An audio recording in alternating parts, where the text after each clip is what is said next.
1 Samuel 1ஆம் அதிகாரம் 1 Samuel chapter 1 20ஆம் வசனத்திலிருந்து 22ஆம் வசனம் வரைக்கும் நான் வாசிக்கிறேன். verses from 20 till 22. சில நாள் சென்ற பின்பு அன்னாள் கர்ப்பவதியாகி ஒரு குமாரனை பெற்று கர்த்தரிடத்திலே அவனை கேட்டேன் என்று சொல்லி அவனுக்கு சாமுவேல் என்று பெயரிட்டாள். எல்கானா என்பவன் கர்த்தருக்கு வருஷாந்தரம் செலுத்தும் பலியையும் தன் பொருத்தனையையும் செலுத்தும்படியாக தன் வீட்டார் அனைவரோடும் கூட போனான். அந்நாள் கூட போகவில்லை. அவள் பிள்ளை பால் மறந்த பின்பு அவன் கர்த்தரின் சந்நிதியிலே காணப்படவும் அங்கே எப்பொழுதும் இருக்கவும் நான் அவனை கொண்டு போய் விடுவேன் என்று தன் புருஷனிடத்திலே சொன்னாள். Wherefore it came to pass, when the time was come about Hannah had conceived, that she bare a son, and called his name Samuel, saying, Because I have asked him of the Lord. And the man Elkanah and all his house went up to offer unto the Lord the yearly sacrifice and his vow. But Hannah went not up, for she said unto her husband, I will not go up until the child be weaned, and then I will bring him, that he may appear before the Lord, and there abide forever. நாம் வாசித்த இந்த வேத பகுதி நாம் எல்லாருக்கும் மிகவும் அறிமுகமான ஒரு வேத பகுதி. The scripture portion which we read is very much familiar to all of us. அன்னாள் என்ற ஒரு சகோதரி இருந்தாள். There was a woman named Hannah. அவள் நீண்ட நாட்களாக பிள்ளை இல்லாமல் இருக்கிறாள். She didn't have child for many years. அதனால் அவள் பல நிந்தைகளையும் அவமானங்களையும் துக்கத்தையும் அவள் சந்திக்கிறாள். And so she has to face so much of reproach and shame and all kinds of reproach. ஒவ்வொரு முறையும் கர்த்தருடைய ஆலயத்துக்கு மகிழ்ச்சியோடு வருகிறாள். She comes every time to the church with great joy. ஆனால் ஆலயத்தை விட்டு போகும்போது அழுது கொண்டே போகிறாள். But when she leaves the church, she goes with tears. இந்த வருஷம் தனக்கு கிடைக்கும், இந்த வருஷம் கிடைக்கும் என்று சொல்லி எவ்ரி இயர் ஒவ்வொரு வருஷமாக அவள் பலனை எதிர்பார்த்து தோல்வியாகவே வாழ்க்கை முடிந்தது. Every year she expected for this reward and came all the way, but it was just a failure all the way. வேதம் சொல்லுகிறது, The Bible says, ஒரு நாள் அவள் தேவனுடைய ஆலயத்துக்குள்ளே போய் one day she went to the church of God. வெகு நேரம் தன்னுடைய இருதயத்தை ஊற்றி ஆண்டவருக்கு முன்பாக அழுதாள். And for a long time she poured out her heart and cried with a bitter soul. ஆண்டவரை நோக்கி கதறுகிறாள். She began to cry unto the Lord. ஆண்டவரே, நீர் என்னை ஆசீர்வதித்து எனக்கு ஒரு ஆண் பிள்ளையை கொடுப்பீரானால், Lord, if you could bless me and give me a boy child, நான் அந்த பிள்ளையை உம்முடைய சமூகத்திலே கொண்டு வந்து நிறுத்துவேன். I will bring him into your presence. அந்த பிள்ளையை எப்போதும் உம்முடைய சமூகத்திலே இருக்க பண்ணுவேன். And I will make him to appear before you in your presence all the உம்முடைய way. சமூகத்துக்கு கொண்டு வருவேன் என்று மாத்திரம் அல்ல, Not only that I bring him into your presence, அந்த பிள்ளையை சமூகத்திலே நிறுத்துவேன் என்று சொன்னார். and also she said that she will make him to stand in his தேவனுடைய presence. நாமத்துக்கு மகிமை உண்டாவதாக. Glory be to the name of God. நான் நினைக்கிறேன், ஆண்டவர் கொடுத்த அந்த மானிட வாழ்க்கையிலே பிள்ளைகள் என்று சொல்லுகிறது ஒரு பெரிய ஆசீர்வாதம். In the days that the God has given in this world, the children are great reward to us. அது ஒரு பெரிய சந்தோஷமான ஒன்று. It is a very joyful one.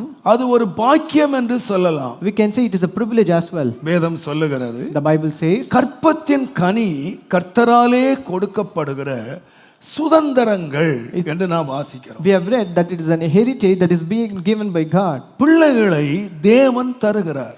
God gives the children to us. ஆனால் நான் விசுவாசிக்கிறேன், But I believe இங்கே இந்த அன்னாள் ஜெபிக்கிறாள், this Hannah is praying here, எனக்கு ஒரு ஆண் பிள்ளையை கொடுத்தால், if you give me a boy child, இந்த பிள்ளையை நான் தேவ சமூகத்திலே கொண்டு வந்து நிறுத்துவேன். and I will bring him and make him to stand before your presence. நாம் அநேகரும் பிள்ளைகளுக்காக ஜெபம் பண்றோம். Many of us pray for the children, அநேகரும் நான் நினைக்கிறேன் ஆம்பளை பிள்ளை பிறன்னு தான் விரும்புறாங்க. and many people also desire to get a male child. நான் சில வேளைகளில் சொல்றது உண்டு, Sometimes I used to say, பிள்ளைகள் பெறுவதற்காக மனைவியை அனுப்பும்போது when they send the wife for the delivery, ஒருவேளை ஜெப கூட்டம் வைப்பாங்க, இல்ல இங்க கொண்டு வருவாங்க. either they conduct a meeting or bring it to me for prayer, நல்ல சுகப்பிரசவத்துக்காக ஜெபம் பண்ணுங்கய்யான்னு சொல்லுவாங்க. and they will ask me to pray for a normal delivery.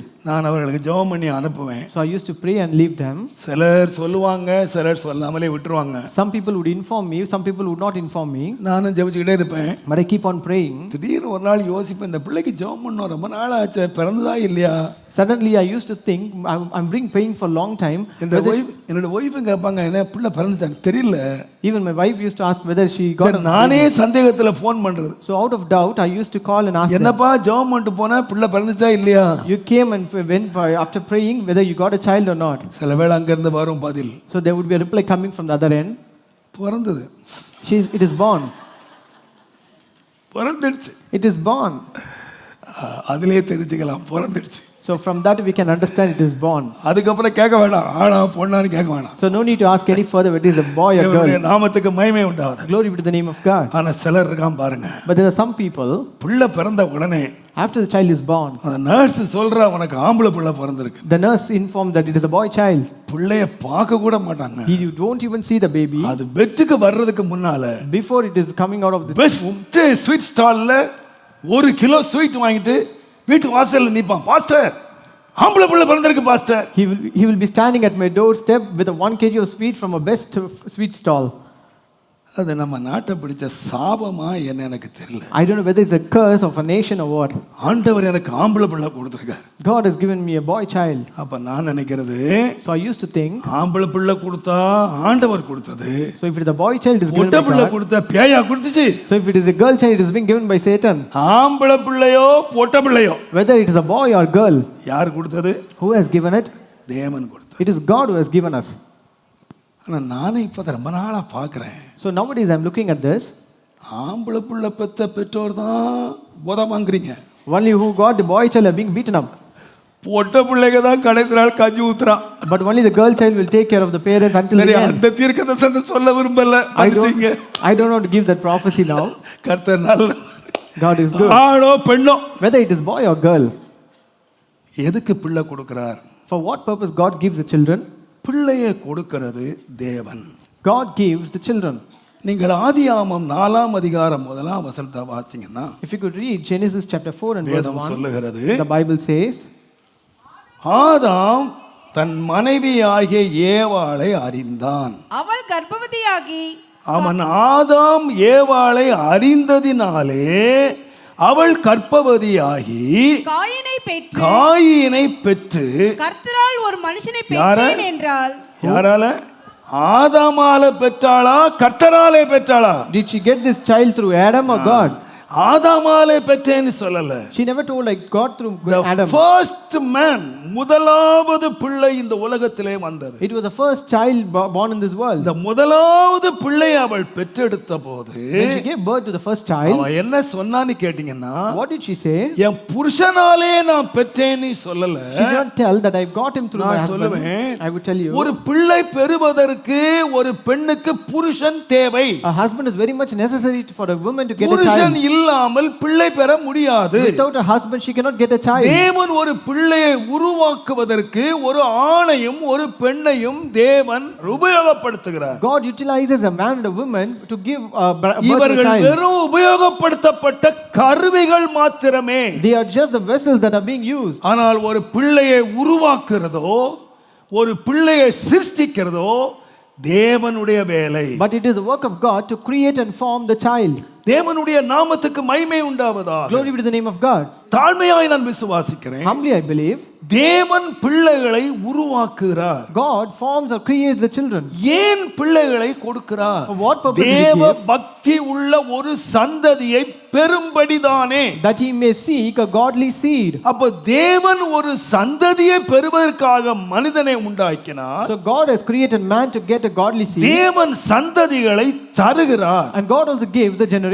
நீங்கள் பார்த்தீர்களானால், when you consider எசேக்கியேல் 16ஆம் அதிகாரம், Ezekiel chapter 16, தயவு செய்து 17ஆம் வசனத்தை நீங்கள் வாசித்தால், verse 17, நான் உனக்கு கொடுத்த என் பொன்னும் நான் உனக்கு கொடுத்த என் வெள்ளியும் என்னுடைய பொன் என்னுடைய வெள்ளியுமான உன்னுடைய சிங்கார அப்ப ஆண்டவர் என்ன கொடுக்கிறார் என்று சொன்னால் So what does God give us? பொன்னையும் வெள்ளியையும் தேவன் கொடுக்கிறார். God is giving the gold and the silver. ஆபிரகாமுடைய வேலைக்காரன் சொல்லும்போது When the servant of Abraham said, எங்கள் எஜமானை தேவன் ஆசீர்வதித்திருக்கிறார். God has blessed my master. அவர் வெள்ளியும் பொன்னும் உள்ள சீமானாய் இருக்கிறார். He is a rich man with all silver and gold. வெள்ளியை யாரு கொடுக்கறான்னா So who gives the silver? தேவன் கொடுக்கிறார். It is God who gives. பொன்னை யாரு கொடுக்கறான்னா Who gives the gold? தேவன் கொடுக்கிறார். It is God. நீங்கள் அதே அதிகாரம் 19ஆம் வசனத்தை நீங்கள் வாசிப்பீர்களானால் Verse 19, நான் உனக்கு கொடுத்த என் அப்பத்தையும் நீ சாப்பிடும்படி உனக்கு கொடுத்த நான் மெல்லிய மாவையும் உனக்கு கொடுத்த அப்பத்தையும் நீ சாப்பிடும்படி உனக்கு கொடுத்த மெல்லிய மாவையும் நீ சாப்பிடும்படி உனக்கு கொடுத்த மெல்லிய மாவு. அப்ப ஆகாரம் யார் கொடுக்கிறா? so who gives the food to us? ஆ? நான் கொடுத்தேன்னு சொல்றார். நல்லா கவனிங்க. He says, வெள்ளியை யார் தான் கொடுக்கிறா? who gives the silver? ஆண்டவர் தான் கொடுக்கிறார். It is God who gives. பொன்னை யார் கொடுக்கிறா? Who gives the gold? ஆண்டவர் தான் கொடுக்கிறார். It is God who gives. அப்பத்தை யார் தான் கொடுக்கிறா? Who gives us meat? ஆண்டவர் தான் கொடுக்கிறார். It is God who gives us. மாவை யார் தான் கொடுக்கிறா? Who gives the flour? ஆண்டவர் தான் கொடுக்கிறார். It is God who எத்தனை gives. பேர் ஒத்துக்கிறீங்க? How many of you accept this? எல்லாம் ஆண்டவர் கொடுக்கிறார். Everything is given by God. அவனவனுக்கு தேவன் கொடுக்கிறார். God gives everything to every man. அதே வசனம் சொல்லுகிறது. The same verse says, 16ஆம் அதிகாரம் 20ஆம் வசனம் நீங்க வாசித்தீங்கன்னா 16 and verse 20, நீ எனக்கு பெற்ற யாருக்கு பெற்ற? to whom you are born them, ஆண்டவர் சொன்னாரு, God said, நீ எனக்கு பெற்ற உன் குமாரன் தான். it is your son அது உன் குமாரத்தி தான். and it is your daughter. அது உன் பிள்ளை தான். It is your children. ஆனா But இந்த பிள்ளை நீ யாருக்கு பெற்றனா? புருஷனுக்கு பெறல. but to whom you have born this, இந்த பிள்ளையை நீ எனக்கு பெற்றாய். you have born this child for me. அப்ப நான் தாழ்மையா சொல்லுவேன், So humbly I would say, கர்த்தர் ஒன்றை கொடுப்பாரானால், if God gives you something, கர்த்தர் நிச்சயமாக என்ன செய்வார்னு கேட்டீங்கன்னா what will God do? Surely கணக்கு கேட்பார். he will ask the account. தேவன் உனக்கு பிள்ளையை கொடுப்பாரானால், If God gives you a child, எதுக்கு கொடுத்தார்னு you கேட்டீங்கன்னா know for what purpose did he give you? இங்கே அன்னாள் சொல்லுகிறார், Yeah, Hannah says, நீர் எனக்கு ஒரு ஆண் பிள்ளையை கொடுத்தால், if you could give me a boy child, இந்த பிள்ளையை வச்சு நான் என்ன பண்ணுவேன்னு கேட்டீங்கன்னா, what will I do with the இவளை child? வச்சு நல்லா சம்பாதிப்பேன், It's not I will earn with நான் the பெரிய child, பணக்காரி ஆயிடுவேன், I will become a rich woman, நான் நல்லா படிக்க வைப்பேன். I will make him a good எதுவுமே literate. சொல்லல. She did not say so. அந்த பிள்ளையின் மேல் அவளுக்கு அந்த நோக்கம் என்னன்னு கேட்டீங்கன்னா, The purpose she had upon the child அந்த was, பிள்ளையை நான் தேவ சமூகத்திலே கொண்டு வந்து நிறுத்துவேன். I will make him to appear before the Lord. அந்த பிள்ளை என்னாலும் தேவ சமூகத்திலே இருக்க பண்ணுவேன். And I will make him to abide there forever. அவளுடைய பிள்ளை மேல் அந்த நோக்கம் என்னன்னு கேட்டீங்கன்னா, The purpose she had for வேறு the child, நோக்கமே இல்லை. she had none other choice. என் பிள்ளையை கர்த்தருக்கு முன்னால நிறுத்துவேன். I will make him to stand before the Lord. என் பிள்ளையை என்னாலும் அங்க இருக்க பண்ணுவேன். And I will make him to abide there forever. தேவனுடைய நாமத்துக்கு மகிமை உண்டாவதாக. Glory be to the name of God. அதற்காக அவள் பால் கொடுத்தாள். And for that she fed him. அதே விதமாகவே அந்த பிள்ளை பால் மறந்த உடனே As soon as the அந்த child was பிள்ளையை eating, தேவ சமூகத்திலே கொண்டு வந்தாள். she brought him to the presence of அந்த God, பிள்ளையை நிறுத்தினாள். and she made அந்த பிள்ளையை என்றென்றைக்கும் தேவ சமூகத்திலே இருக்க பண்ணினாள். and she made him to be there in the presence of God forever. அவள் ஜெபித்தது மாத்திரமல்ல, Not only she prayed, அவள் பொருத்தனை பண்ணினது not மாத்திரமல்ல, only she made a vow, தேவன் சொன்ன வார்த்தையின்படியே தேவன் அவளுக்கு கொடுத்தார். but according to the word that God told, he gave us son. அதனுடைய முடிவு என்ன என்று கேட்டீங்கன்னா, And what was the end of it? அவள் தேவனுக்கு ஒன்றை கொடுத்தாள். She gave one thing to God. கர்த்தருடைய வேதம் சொல்லுகிறது, The Bible says, 1 சாமுவேலின் புத்தகம் book of 1 Samuel, 2ஆம் அதிகாரம் chapter 2, 20ஆம் வசனத்தை வாசிக்கும் போது, verse 20, ஏலி எல்கானாவையும் அவன் மனைவியையும் ஆசீர்வதித்து, இந்த ஸ்திரீ கர்த்தருக்கென்று ஒப்பு கொடுத்ததுக்கு பதிலாக கர்த்தர் உனக்கு அவளாலே Santhanam கட்டளையிடுவாராக. and Eli blessed Elkanah and his wife and said, the Lord give the seed of this woman for the loan which is lent to the Lord. அவர்கள் தங்கள் ஸ்தானத்துக்கு திரும்ப போய்விட்டார்கள். And they went unto their own house. அப்படியே கர்த்தர் அன்னாளை கடாட்சித்தார். And the Lord visited Hannah, அவள் கற்பம் தரித்து and she was conceived, 3 குமாரரையும் 2 குமாரத்திகளையும் பெற்றாள். and she bare 3 sons and 2 daughters. தேவனுடைய நாமத்துக்கு மகிமை உண்டாவதாக. Glory be to the name of God. Samuel என்னும் பிள்ளை ஆண்டான், கர்த்தருடைய சந்நிதியிலே வளர்ந்தான். The child Samuel grew before the Lord. அவள் தேவ சமூகத்திலே பிள்ளையை நிறுத்தினாள்.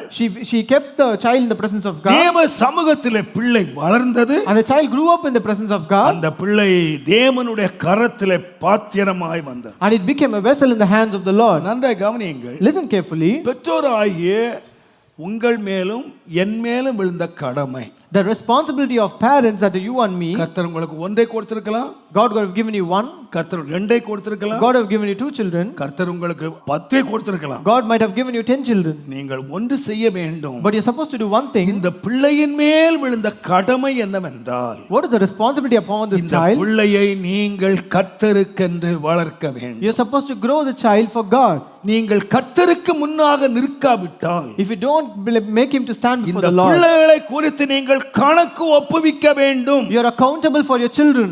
நீங்கள் தேவ சமூகத்துக்கு போகும்போது, When you go to the presence of God, கர்த்தர் வேறு யாரை குறித்து கணக்கு கேட்காவிட்டாலும், no matter, God will not ask about account நான் about உன்னை anybody. நம்பி 2 பிள்ளைகளை கொடுத்தேன். But I've given you 2 children. நான் உன்னை நம்பி 5 பிள்ளைகளை I've கொடுத்தேன். given you 5 children. நீ என்ன செய்தாய்? What did you do with the இந்த children? பிள்ளைகளை என்னுடைய சமூகத்தில் நீ கொண்டு வந்தாயா இல்லையா? Did you bring them into my presence or not? தேவனுடைய நாமத்துக்கு மகிமை உண்டாவதா? Glory be to the name of God. நான் சொல்லுவேன், ஒவ்வொரு வீடும் திருச்சபையாக மாற வேண்டும். I would tell you, each and every home should become a church. ஒவ்வொரு பெற்றோர் மேல் விழுந்த கடமை, This is the responsibility that is borne உங்கள் upon you. பிள்ளைகளை நீங்கள் கர்த்தருக்கென்று வளர்க்க வேண்டும். You're supposed to grow up your children for God. நீங்கள் யாத்திரையாகமம் 2ஆம் அதிகாரத்தை நீங்கள் If வாசிப்பீர்களானால், you could read Exodus chapter 2, அங்கே ஒரு அருமையான ஒரு சம்பவத்தை நாம் வாசிக்கிறோம். there's a very beautiful incident. அந்த நாளிலே ஒரு சட்டம் ஒன்று இருந்தது. There was a decree that was passed in those ஆண் days. பிள்ளை பிறந்தால் அந்த பிள்ளையை கொன்றுவிட வேண்டும் என்பது அரசாங்க சட்டம். It is a government order to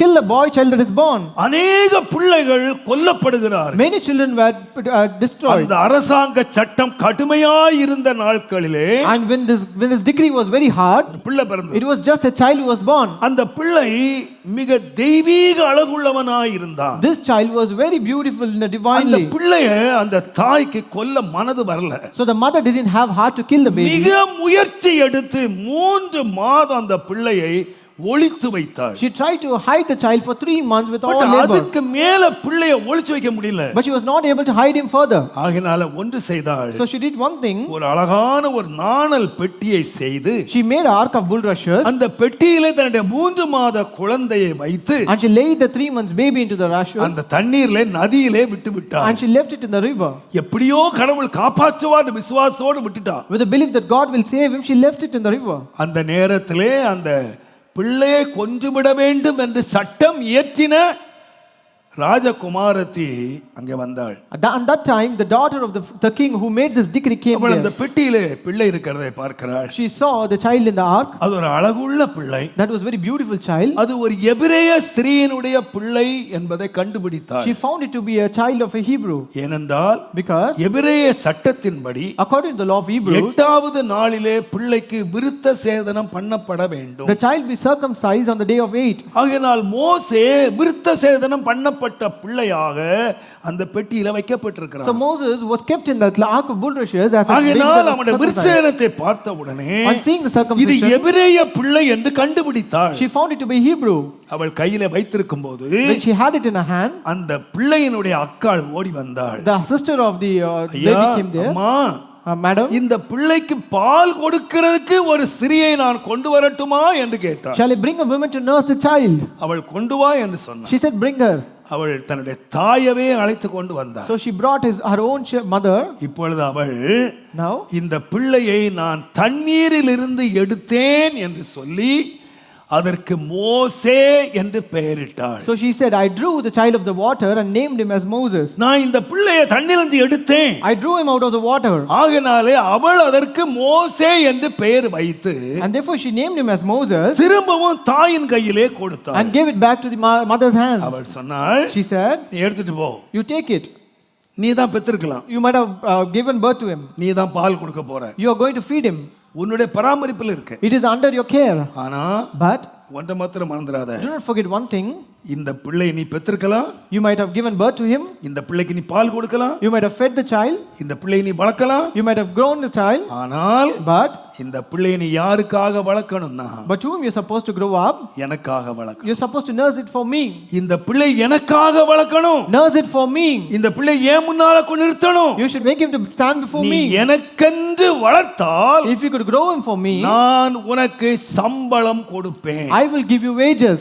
நான் உனக்கு சம்பளம் கொடுப்பேன். I will give you wages. நான் நினைக்கிறேன் அவள் பெற்றவளாய் இருக்கலாம். She might the one who have given birth. அவள் வளர்த்தவளாய் இருக்கலாம். She was the one who have brought him up. அவள்தான் பாலூட்டி வளர்த்தாள். Maybe she nursed him as well. ஆனால் But நான் எல்லா தாழ்மையோடு சொல்லுகிறேன். humbly I would tell you, இந்த மோசேசை கர்த்தருக்கென்று அந்த அம்மா வளர்த்ததனால since she grew up the child for God, நான் விசுவாசிக்கிறேன். I believe மூன்றாவது மாதத்திலே அரசாங்க சம்பளம் வாங்கின ஒரே ஒரு ஆள் இந்த மோசே.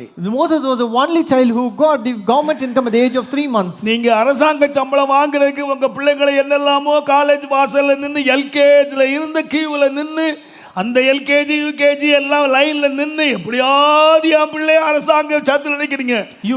அரசாங்க சம்பளம் வாங்கணுமானா நீ கர்த்தருக்குன்னு வழங்க கவர்மெண்ட் சம்பளம் வரும். If you want to get the government income, grow the child for God and you will get the government income. நீங்க உங்களுக்குன்னு வளர்க்காதீங்க. Don't grow up the child for you. கர்த்தருக்குன்னு வளங்க. Bring it down for God. கர்த்தருடைய நாமத்துக்கு மகிமை உண்டாவதா. Glory be to the name of God. நான் இயேசுவின் நாமத்திலே தாழ்மையா விசுவாசிக்கிறேன். In the name of Jesus I humbly believe. என்னுடைய வாலிப வயதிலே நான் என்னுடைய டீனேஜ் பருவம் மிக கடினமான கொடுமையான வேலை நிறைந்த ஒரு காலகட்டம். My teenage was a very terrible and hard days.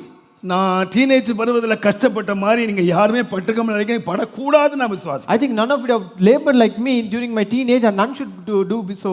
மிக கடுமையாக நான் உழைத்தேன். I worked very hardly. என்னை வேலை வாங்கினவர்கள் இரக்கம் இல்லாமல் வேலை வாங்கினார்கள். My task masters extracted work from me without any mercy. என்னுடைய சரீரம் மிக பாதிக்கப்பட்டது. My body was entirely affected. அடிக்கடி ஃபிட்ஸ் வியாதினால கஷ்டப்பட்டேன். I had to encounter episodes of seizures. அடிக்கடி ஃபிட்ஸ் வந்து 3 நாள் 4 நாள் சுய நினைவில்லாமல் விழுந்து கிடந்தேன். I used to lie down after the episodes of seizures.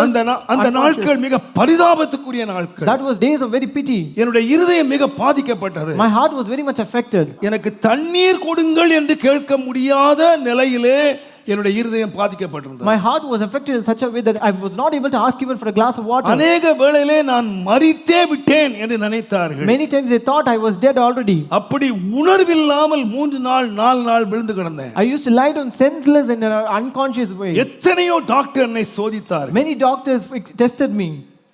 கடைசியாக ஒரு டாக்டர் ஜான்சன், அவருக்கு பேரை நான் மறக்கவே இல்லை. At last doctor there's a Johnson doctor name. என்னை ரொம்ப பரிசோதித்தார். He examined me. எனக்காக ரொம்ப பரிதாபப்பட்டார். And he pitied for me.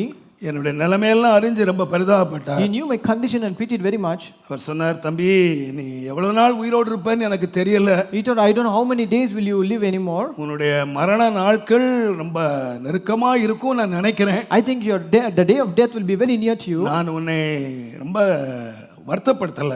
I'm not making you grow grief. ஒருவேளை கடவுள் உனக்கு மனதிறங்கி உனக்கு ஆயுசு நாளை கூட்டி கொடுத்தா, maybe if God has some compassion upon you and along with your நீ ஒரு தவறை மட்டும் செய்திராத. Don't do one mistake. கண்டிப்பா கல்யாணம் மட்டும் பண்ணிராத. Don't ever marry at all.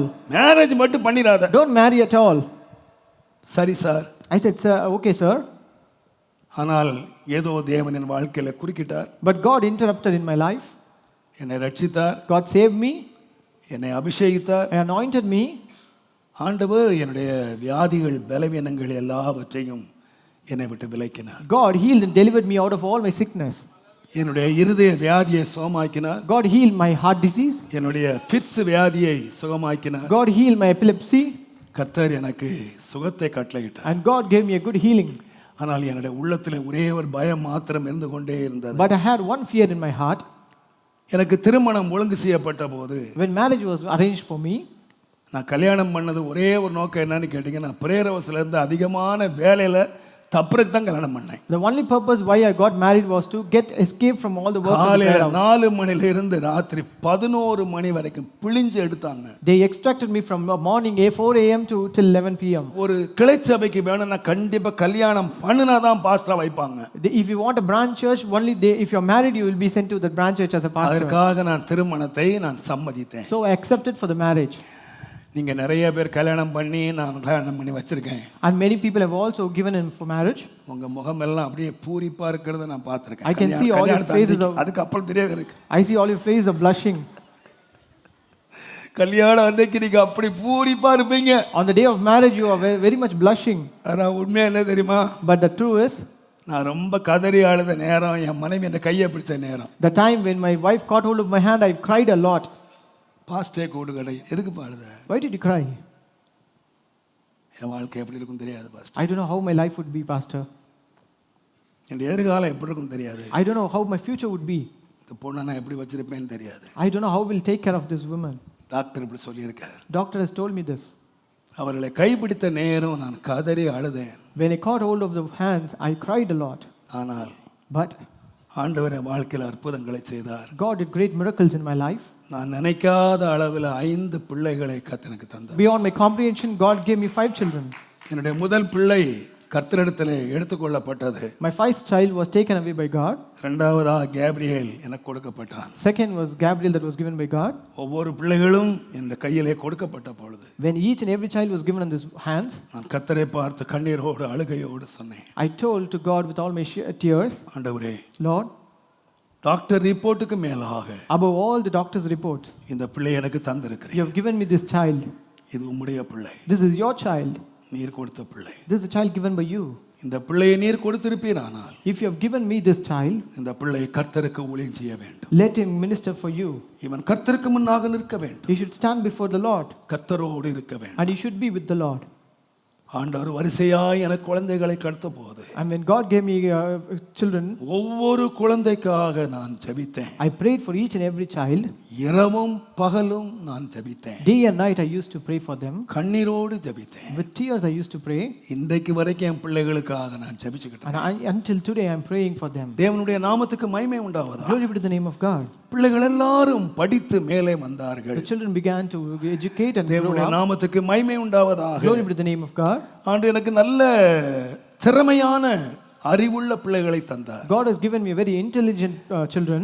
எல்லாரும் நல்ல படிச்சு மார்க் வாங்கி வெளியே வரும்போது When all the children were highly literate and came out, ஒவ்வொரு பிள்ளைக்காக பிரின்சிபால் என்ன கூப்பிட்டு Principal இந்த பிள்ளை என்ன பண்ண போறீங்க? principal used to call me and ask, what are you going to do for this இந்த child? பிள்ளைகளை என்ன மேல் படிப்பு வைக்க போறீங்க? What are you going to give him for the higher education? எனக்கு மேல் படிப்புனா எனக்கு காமர்ஸ்னா என்னன்னு தெரியாது, கெமிஸ்ட்ரினா என்னன்னு தெரியாது, இங்கிலீஷ் லிட்ரேச்சர்னா என்ன பேர் தான் தெரியும், என்ன படிக்க போறான்னு தெரியாது. I don't know what is English literature or commerce or whatever is. என் பிள்ளைகளை நான் ஒரு நாளும் படிப்புல மார்க் கம்மியா வாங்குனதுக்காக நான் அடிச்சதே இல்லை. I've never beaten up my children. படிப்புக்காக நான் அடிச்சதே இல்லை. I never beaten up my children for scoring less. கேரக்டருக்காக அடிச்சிருக்கேன். I've beaten them only for the character. படிப்பை சூஸ் பண்ண வேண்டிய அத்தனை பொறுப்பையும் பிள்ளைகள்கிட்டே கொடுத்தேன். I gave them all the right to choose their own studies. உங்களுக்கு நான் வீடு வாங்க முடியாது, உங்களுக்கு நான் சொத்து வைக்க முடியாது. I cannot gather the ஆனா possessions, ஒன்று செய்யலாம். but I can do one thing. தேவ கிருபையினால் நீங்க எவ்வளவு படிக்கிறீங்களோ படிச்சீங்கப்பா. By the grace of God, how much ever you can study, you study. அவர்கள் டாக்டராக விரும்பி இருந்தால் அவர்களை படிக்க வைப்பதற்குள்ள அனுகூலங்களை கர்த்தர் தந்தார். God, if they wanted, if they desire to become a doctor, God has given all the ways to அவங்க make them a இன்ஜினியரா doctor. படிக்கணும்னு விரும்பி இருந்தாங்கன்னா If they desire to become an engineer, அதை படிக்க வைப்பதற்குள்ள அனுகூலங்களை கர்த்தர் எனக்கு தந்தார். God has given me all the sources for them to make me அதற்குரிய மனித educated. ஒத்தாசைகள் எனக்கு கிடைத்தது. And I also received many help for எல்லா them. வசதிகளையும் ஆண்டு கொடுத்தார். And God has given me all the arrangements. ஒருத்தருடைய படிப்பிலே நான் தலையிடல. But I never interrupted any of their studies. அவர்களே தங்களுடைய படிப்பை சூஸ் பண்ணினார். They themselves chose their own education. அவர்கள் கேட்ட முதல் கேள்வி, நான் ஊழியத்துக்கு இத படிச்சாதான் ஊழியத்துக்கு நான். The first question they said, if I study this, I can come for the என்னுடைய ministry. இருதயம் சந்தோஷத்தினால் நிறைந்தது. My heart was filled with great என்னுடைய joy. மகள் ஏஞ்சல் அவள் படித்து மார்க்கை வாங்கி கொண்டு வந்த பொழுது When my daughter Angel studied and got the marks, principal எனக்கு ஃபோன் பண்ணாரு. principal called me. நீங்க 2 ஆம்பளைகளை தான் நீங்க இந்த மாதிரி லிட்டரேச்சர்ல சேர்த்துட்டீங்க. You have joined 2 boy child into the literature. இந்த பிள்ளை இவ்வளவு மார்க் வாங்கி இருக்கா? This girl has got so much of நான் marks. உங்களுக்கு தயவு செய்து கேக்குறேன், I asked you humbly, இந்த பிள்ளையாகி நீங்க டாக்டருக்கு படிக்க வைங்க. at least make her to study doctorate. அதை கேட்ட பாடத்துல சேருங்க. Join, admit her in the medicine. என் மகளிடத்துல நான் கேட்டேன், I asked my daughter, நீ என்னம்மா what do you want to tell? டாக்டருக்கு போறியா? Are you going to study for doctor? அவ கேட்டா, She said, நான் டாக்டருக்கு படிச்சு after studying so much for medicine, நான் ஊழியம் செய்ய விரும்பல, I don't want to do the ministry. நான் ஊழியம் செய்யணும். I just want to do the ministry. தேவனுடைய நாமத்துக்கு மகிமை உண்டாவது. Glory be to the name of God. 5 பிள்ளைகளும் அவர்கள் இஷ்டப்படி படிப்பை தெரிந்தெடுத்து All இன்றைக்கு நான் ரொம்ப சந்தோஷமா இருக்கேன். என் 5 பிள்ளைகளும் கர்த்தருடைய ஊழியத்திலே என்னோடு இருக்கிறார். all the 5 children chose their own studies, and now I'm very happy that they are in the ministry of God along with me. என் 5 பிள்ளைகளும் டாக்டர் ஆகி என்ஜினியர் ஆகி அமெரிக்காவில் சம்பாதிச்சு எனக்கு தரல. My children did not study the doctor or ஆனால் நான் engineering. இவ்வளவு ஐஸ்வர்யவானாய் இருக்கிறதனுடைய பெரும் பங்கு என் பிள்ளைகள் வகிக்கிறார். But now I am being such a rich man, the greatest part lies with my children. தேவனுடைய நாமத்துக்கு மகிமை உண்டாவதாக. Glory be to the name of God. என்னுடைய வாழ்க்கையில் ஒரு பெரிய சந்தோஷமான நாள் என்னன்னு கேட்டீங்கன்னா, The greatest day when I was very happy was கடந்த 2 வாரத்துக்கு முன்பதாக 2 weeks ago. என்னுடைய மகளும் என்னுடைய மகள் ஏஞ்சல் என்னுடைய மருமகன் 2 பேரும் அமெரிக்க தேசத்திலே ஏஜி சர்ச்சினுடைய பாஸ்டர்ஸாக அபிஷேகம் பண்ணப்பட்டார்கள். My daughter Angel and my son-in-law were anointed and ordained as the pastors of AG Church of America. எனக்கு ரொம்ப உண்மையா எனக்கு ரொம்ப சந்தோஷம். I was very much happy. 10 நாளைக்கு முன்னால தெரிஞ்சிருந்தா கண்டிப்பா நான் ஃபங்க்ஷன்ல போயிருப்பேன். If I would have known it 10 days before, I would have gone and attended the function. But அவர்களுக்கே தெரியாது ஏஜி சர்ச் அவர்களை அழைத்து அவர்களை 2 பேரையும் போதகர்களாக அபிஷேகம் பண்ணினார். But they themselves were not aware, but the AG Church has called them and ordained them as pastors. என் பிள்ளை அமெரிக்காவில் சம்பாதிக்கிறாங்கிறது எனக்கு இல்ல. It is not that my daughter is earning in America, கர்த்தருக்காக உழைக்கிறார். but she is working for God. கர்த்தருடைய பிள்ளைகளா இருக்கிறார். They are the children of God. இன்றைக்கும் நான் சந்தோஷமா என் கண்களை மூட நான் விரும்புகிறேன். Even today I can close my eyes with great joy. தேவன் எனக்கு 5 பிள்ளைகளை கொடுத்தார். God has given me 5 children. 5 நான் கர்த்தருக்கு நேராக நடத்தி இருக்கிறேன். And I have led them towards God. என் பிள்ளைகள் கர்த்தருக்கு முன்பாக நிற்கிறார்கள். And they are standing before God. என் பிள்ளைகள் கர்த்தருக்காக நிற்கிறார்கள். My children are standing for God. அதை தவிர இந்த உலகத்தில் எனக்கு வேற ஒரு சந்தோஷமே இல்லை. And there is no other joy more than that. என் ஊழியத்தில் ஒரு பெரிய சந்தோஷமாக நான் இதை நினைக்கிறேன். I think this is the greatest joy of my N ministry. ஆயுசு நாள்ல எனக்கு கிடைத்த ஒரு பெரிய மகிழ்ச்சியாக நான் நினைக்கிறேன். I think this is a great joy in all the days of my life. அதே வேளையில And at the same time, என் பிள்ளைகளை மாத்திரம் அல்ல, not only my children, இங்கே உட்கார்ந்திருக்கிற ஒவ்வொரு பிள்ளைகள் மேலும் என்னுடைய ஆசையும் என்னுடைய தீர்மானமும் என்னுடைய நோக்கமும் அதுவே. all the children who are seated here, I have the same determination, same desire upon you. அப்போஸ்தலனாகிய பவுல் தெசலோனிக்க சபையாருக்கு எழுதும் பொழுது, When Apostle Paul writes for the church of Thessalonians, 1 தெசலோனிக்கேயர் 2ஆம் அதிகாரம் 1 Thessalonians chapter 2, 6ஆம் வசனத்தில் நீங்கள் வாசிப்பீர்களானால், when you read from verse 6, நாங்கள் கிறிஸ்துவின் அப்போஸ்தலராக உங்களுக்கு பாரமாய் இருக்க கூடியவர்கள் ஆனாலும் நாங்கள் கிறிஸ்துவின் அப்போஸ்தலராக உங்களுக்கு பாரமாய் இருக்கக்கூடியவர்கள் ஆனாலும் உங்களிடத்திலாவது மற்றவரிடத்திலாவது மனுஷரால் வரும் மகிமையை நாங்கள் தேடவில்லை. அப்ப என்ன வந்ததுன்னு கேட்டீங்கன்னா, தெசலோனிக்க சபையார் மூலமாக இவர்களுக்கு மனுஷரால் வருகிற மகிமை வந்தது. Through the church of Thessalonians, they received the glory that through man. நல்லா கவனிங்க. Listen carefully. நான் ஒரு கிராமத்துல பிறந்தவன். I was born in a village. எங்க வீட்டிலே படிக்காத நான் தான். I'm the one who is not educated in my home. ஆனால் நான் இந்த இடத்தை விட்டு நான் வெளியே போவேனானா, when I leave from this place, எத்தனையோ பேர் காத்திருக்கிறார்கள். there are many people waiting for me. எனக்கு என்னென்னவோ மகிமை கொடுக்கறாங்க. And they give me so much of glory. என்னை எவ்வளவோ கனப்படுத்துறாங்க. They honor me in many ways. அவர் பெரிய பாஸ்டர் என்னெல்லாமோ எனக்கு பட்டம் கொடுக்கறாங்க. They give me many titles, a great pastor. நான் இத தேடல. But I never seek them. அந்த மகிமை எப்படி வந்துச்சுன்னு கேட்டிங்கனா, but how did I get this glory? உங்களால தான். Through you.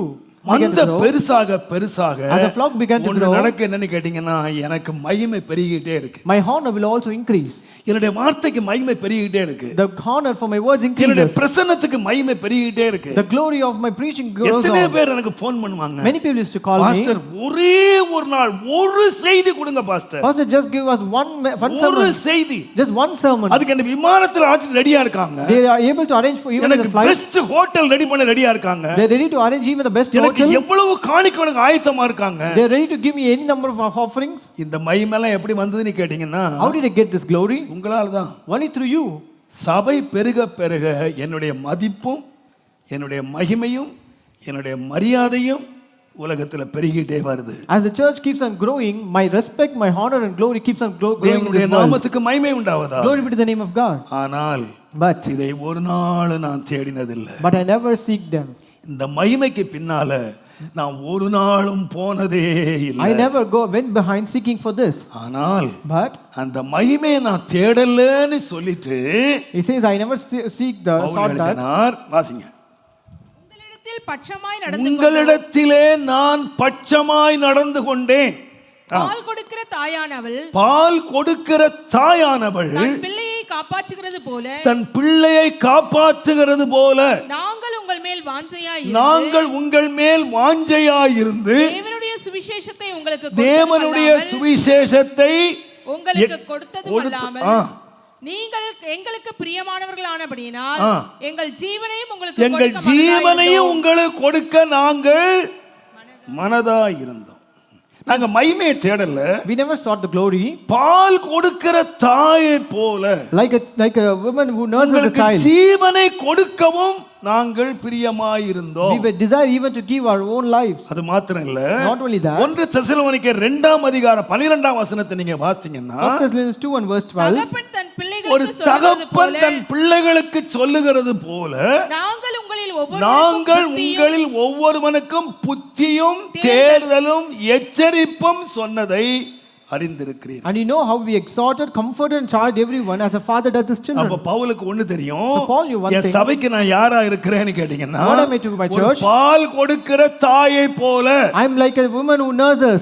ஒரு எச்சரித்து ஆறுதல் சொல்லி புத்தி சொல்லுகிற ஒரு தகப்பனை போல like a father who exhorts, commands and charges. தேவனுடைய நாமத்துக்கு மகிமை உண்டாவதாக. Glory be to the name of God. ஏன் ஒரு தாயை போல ஒரு தகப்பனை போல ஏன் இருக்கிறேன்னு கேட்டீங்கன்னா why am I like a mother and a father? எனக்கு உலகத்துல நிறைய மகிமை காத்திருக்கு. I have much glory in this world. அந்த மகிமைக்கு பின்னால் நான் போகல. I am not going behind that. நான் உங்கள் மேல வாஞ்சையா இருக்கேன். but I am very desires about you. உங்களுக்கு நான் பால் ஊட்டுகிற தாயை போல இருக்கேன். I am like a mother who is nursing you. தேவனுடைய நாமத்துக்கு மகிமை உண்டாவதாக. ஏன் என்று கேட்டால் for what?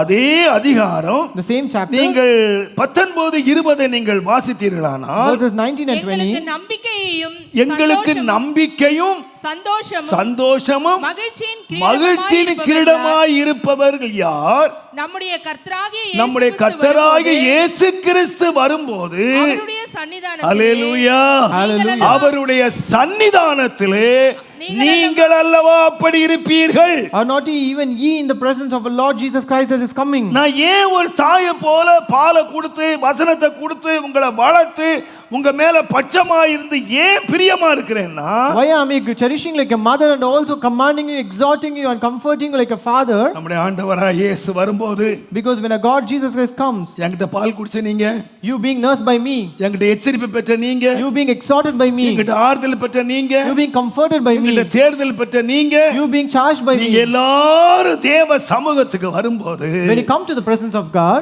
எனக்கு மகிழ்ச்சியா இருக்கும். that is a great joy. எனக்கு சந்தோஷமா இருக்கும். and that will be very happy. எனக்கு மகிழ்ச்சியின் கிரீடமா இருக்கும். that will be a crown of rejoicing for me. அதுதான் எனக்கு மகிமையா இருக்கும். and that would be the glory. தேவனுடைய நாமத்துக்கு மகிமை உண்டாவதாக. glory be to the name of God. நான் சொல்லுவேன் I would tell you இந்த உலக பிரகாரமாக ஒரு குடும்பம் ஒருவனுக்கு மகிமையாய் வர வேண்டுமானால் according to this world if a family has to become a glory for a man அந்த பிள்ளைகள் தேவ சமூகத்தில் நிற்கிறார்கள். the children should stand before the Lord. ஒரு ஊழியனுடைய மகிழ்ச்சி எப்பொழுது என்று கேட்டால் when is the servant of God சபை happy? தேவ சந்நிதியிலே வருகிறது. when the church come to the presence of God. நான் சொல்லுகிற ஒரு திரள் கூட்டமான மக்கள் மத்தியிலே ஒவ்வொரு வாரமும் பிரசங்கிப்பது ஒரு பெரிய மகிழ்ச்சி. I would tell you it is very happy and rejoicing to preach before the people. ஒரு சந்தோஷம். it is a great happiness. நான் இதற்காக மணிக்கணக்காய் செலவு பண்ணுகிறேன். I spend so much of hours for this. வசனங்களை ஆராய்ச்சி பண்ணுகிறேன். I also research the verses. வசனங்களை தேடுகிறேன். I search for the verses. ஏன்?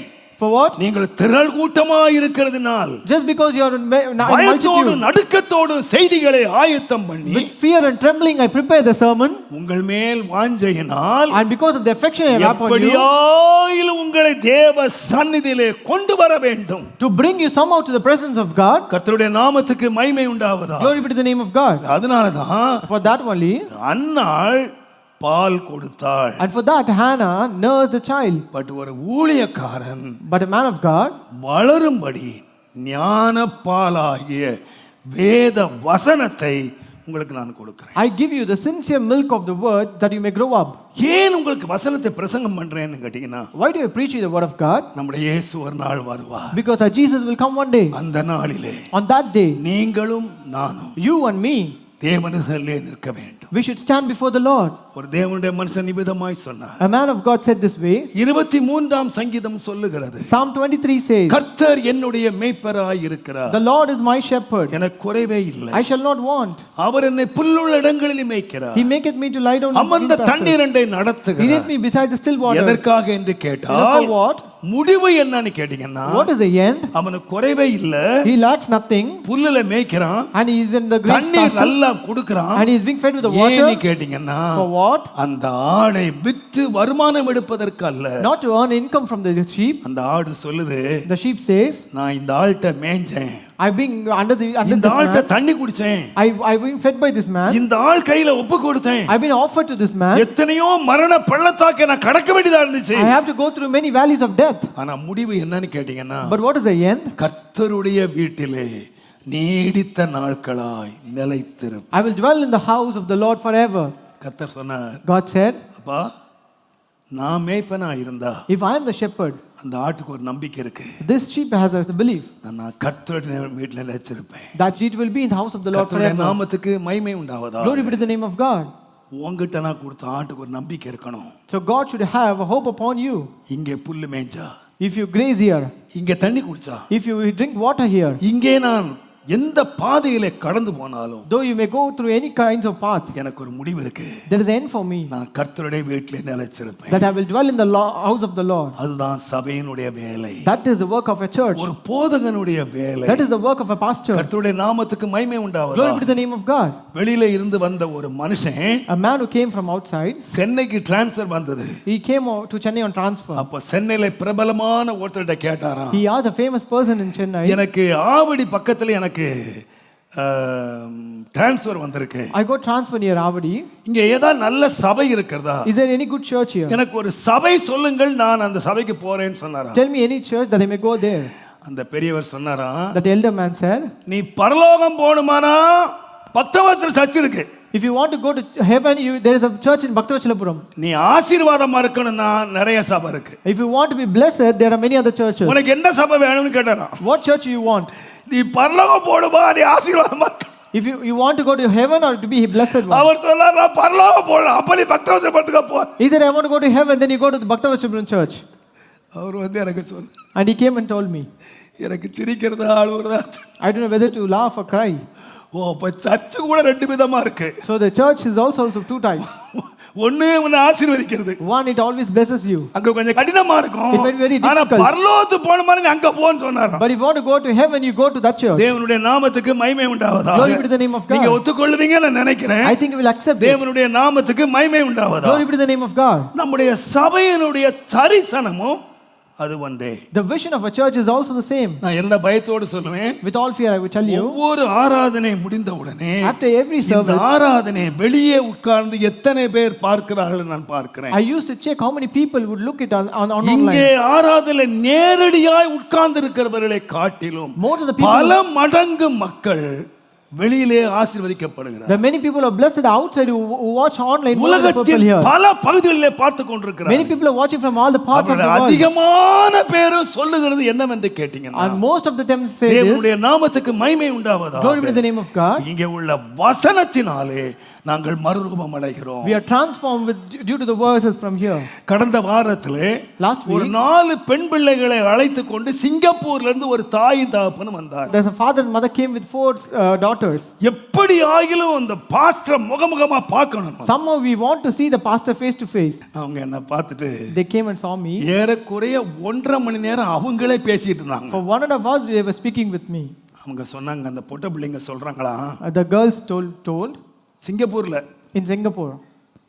இங்க தான் வேலை தெரியலன்னு நினைக்கிறேன். Here I think they don't know the value. அந்த பிள்ளைங்க அம்மாட்ட சொல்லுதான், The daughters telling the mother, Avadi பக்கத்திலே ஒரு வீடு வாங்கிக்கம்மா. can we buy a house near Avadi? நாங்க டெய்லி கோயிலே போய் உட்கார்ந்து. We will go to the church daily. யாரு? Who? சிங்கப்பூர் பொண்ணுங்க. The girls at Singapore. இங்க உள்ள பொண்ணுங்க என்ன சொல்றீங்களோ ஆண்டவன் தான் அறிவார். I don't know what would the girls over here would tell them. தேவனுடைய நாமத்துக்கு மகிமை உண்டாவதாக. Glory be to the name of God. இங்க உங்களுக்கு 1 மணி நேரம் 1.5 மணி நேரம் உட்கார்ந்து ஆராதிக்கிறதுக்கே உங்களுக்கு புழு கடிக்குது. You feel very much bored to sit and ஆனா listen for 1 சிங்கப்பூர் hour. பொண்ணு சொல்லுது, But a girl from Singapore said this. Avadi பக்கத்துல வீடு வாங்கிட்டு We'll buy a house அடிக்கடி போலாமா, and we can go very often to பார்த்தாலும் church. அங்கே உட்கார்ந்துக்கலாமா. We can go and sit in the church. அப்ப நான் யோசித்தேன், I thought, இங்க ஆட்டம் இல்ல, we don't have any kind of dances here. இங்க பாட்டம் இல்ல, We don't have any songs இங்க here. டான்ஸ் இல்ல, There's no dance here. இங்க குதியும் இல்ல, There's no jumping இங்க here. கும்மாளமும் இல்ல, There's no any kind of. எதுவுமே இல்ல. We have nothing. இங்க உள்ளது வசனம் இருக்கு. We have only word of God here. நான் சொல்றேன், I will tell you. அத சிங்கப்பூர்ல உள்ளவன் தேடிட்டு இருக்கான். Even Singapore people are seeking for that. ஒரு கூட்ட மக்கள் தேடிக் கொண்டிருக்காங்க. There's a crowd of people who are seeking this. ஏன்? For what? வசனம் தான் வாழ்க்கையை பரலோகத்துக்கு நடத்தும். Only the word will lead you to heaven.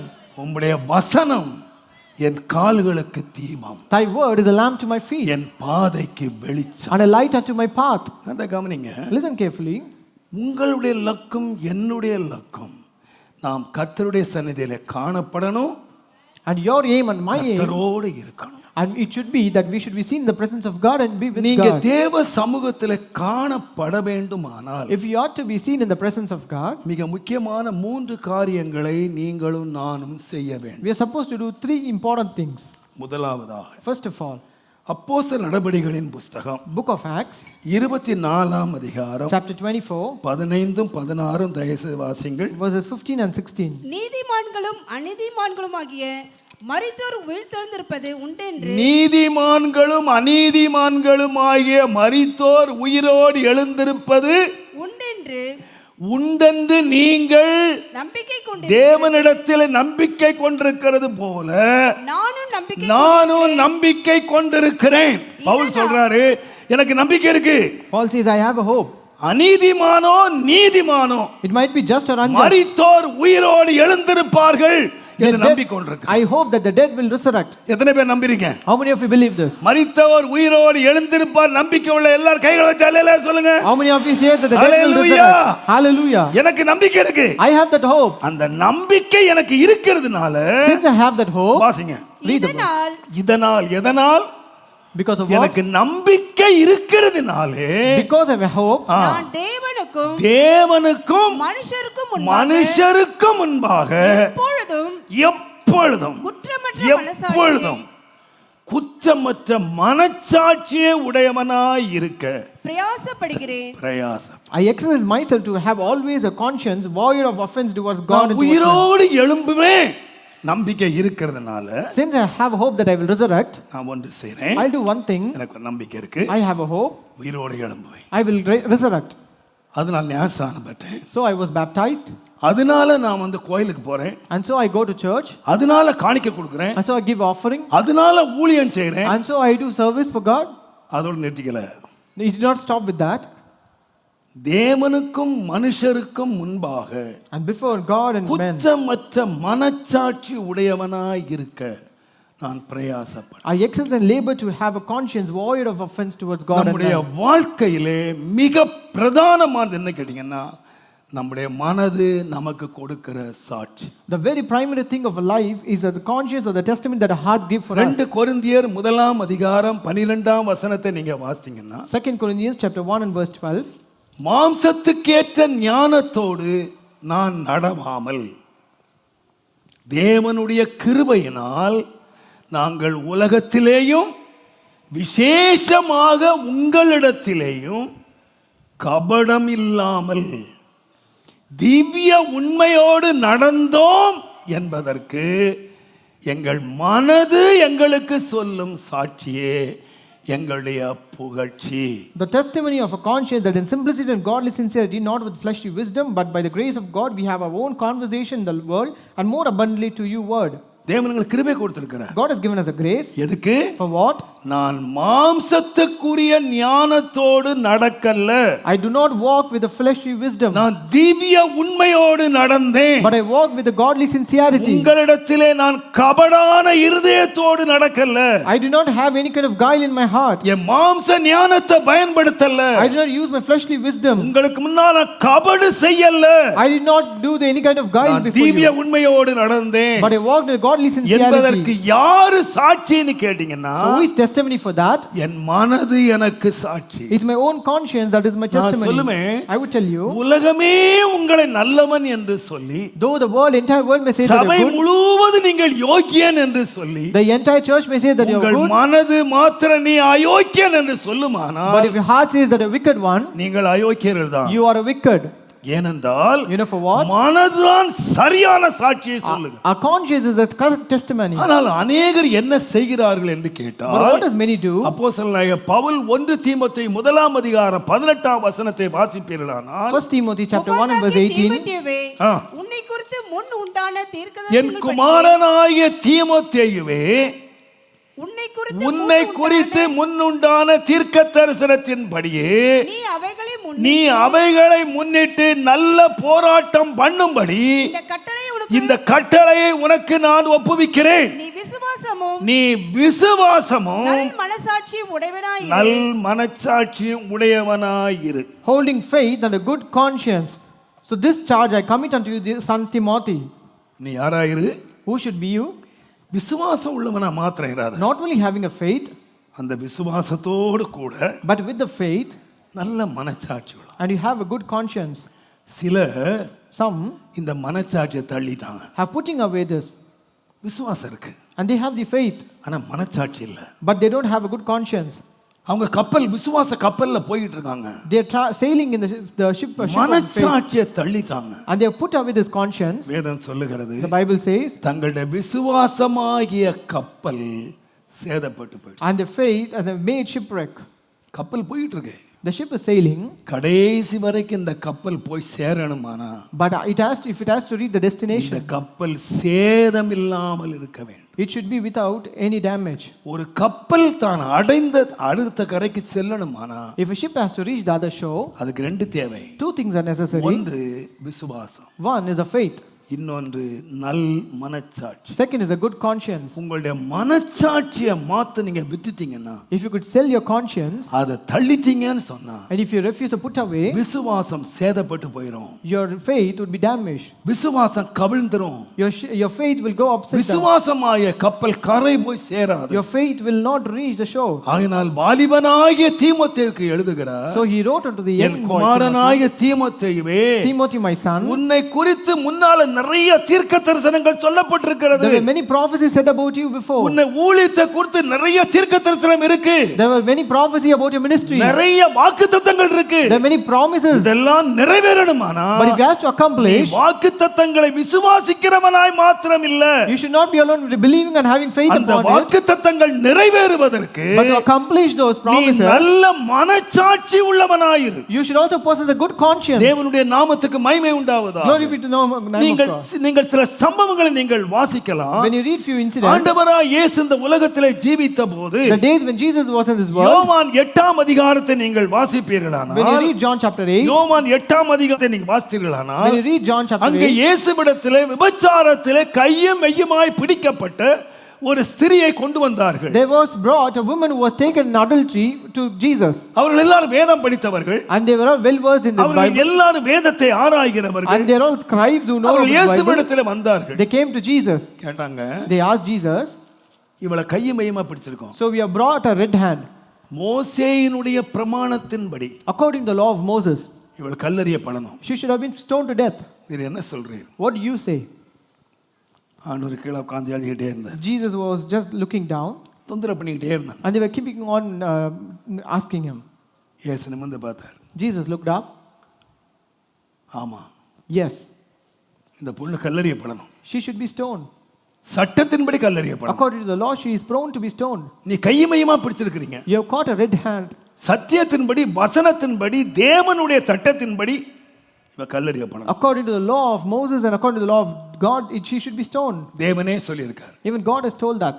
ஆனா ஒண்ணு. But one thing, உங்களிலே எவன் குற்றம் இல்லாமல் இருக்கிறானோ, the one who is without sin among you, அவன் முதல்ல அது கல்ல போடுங்க. let him cast a stone at her.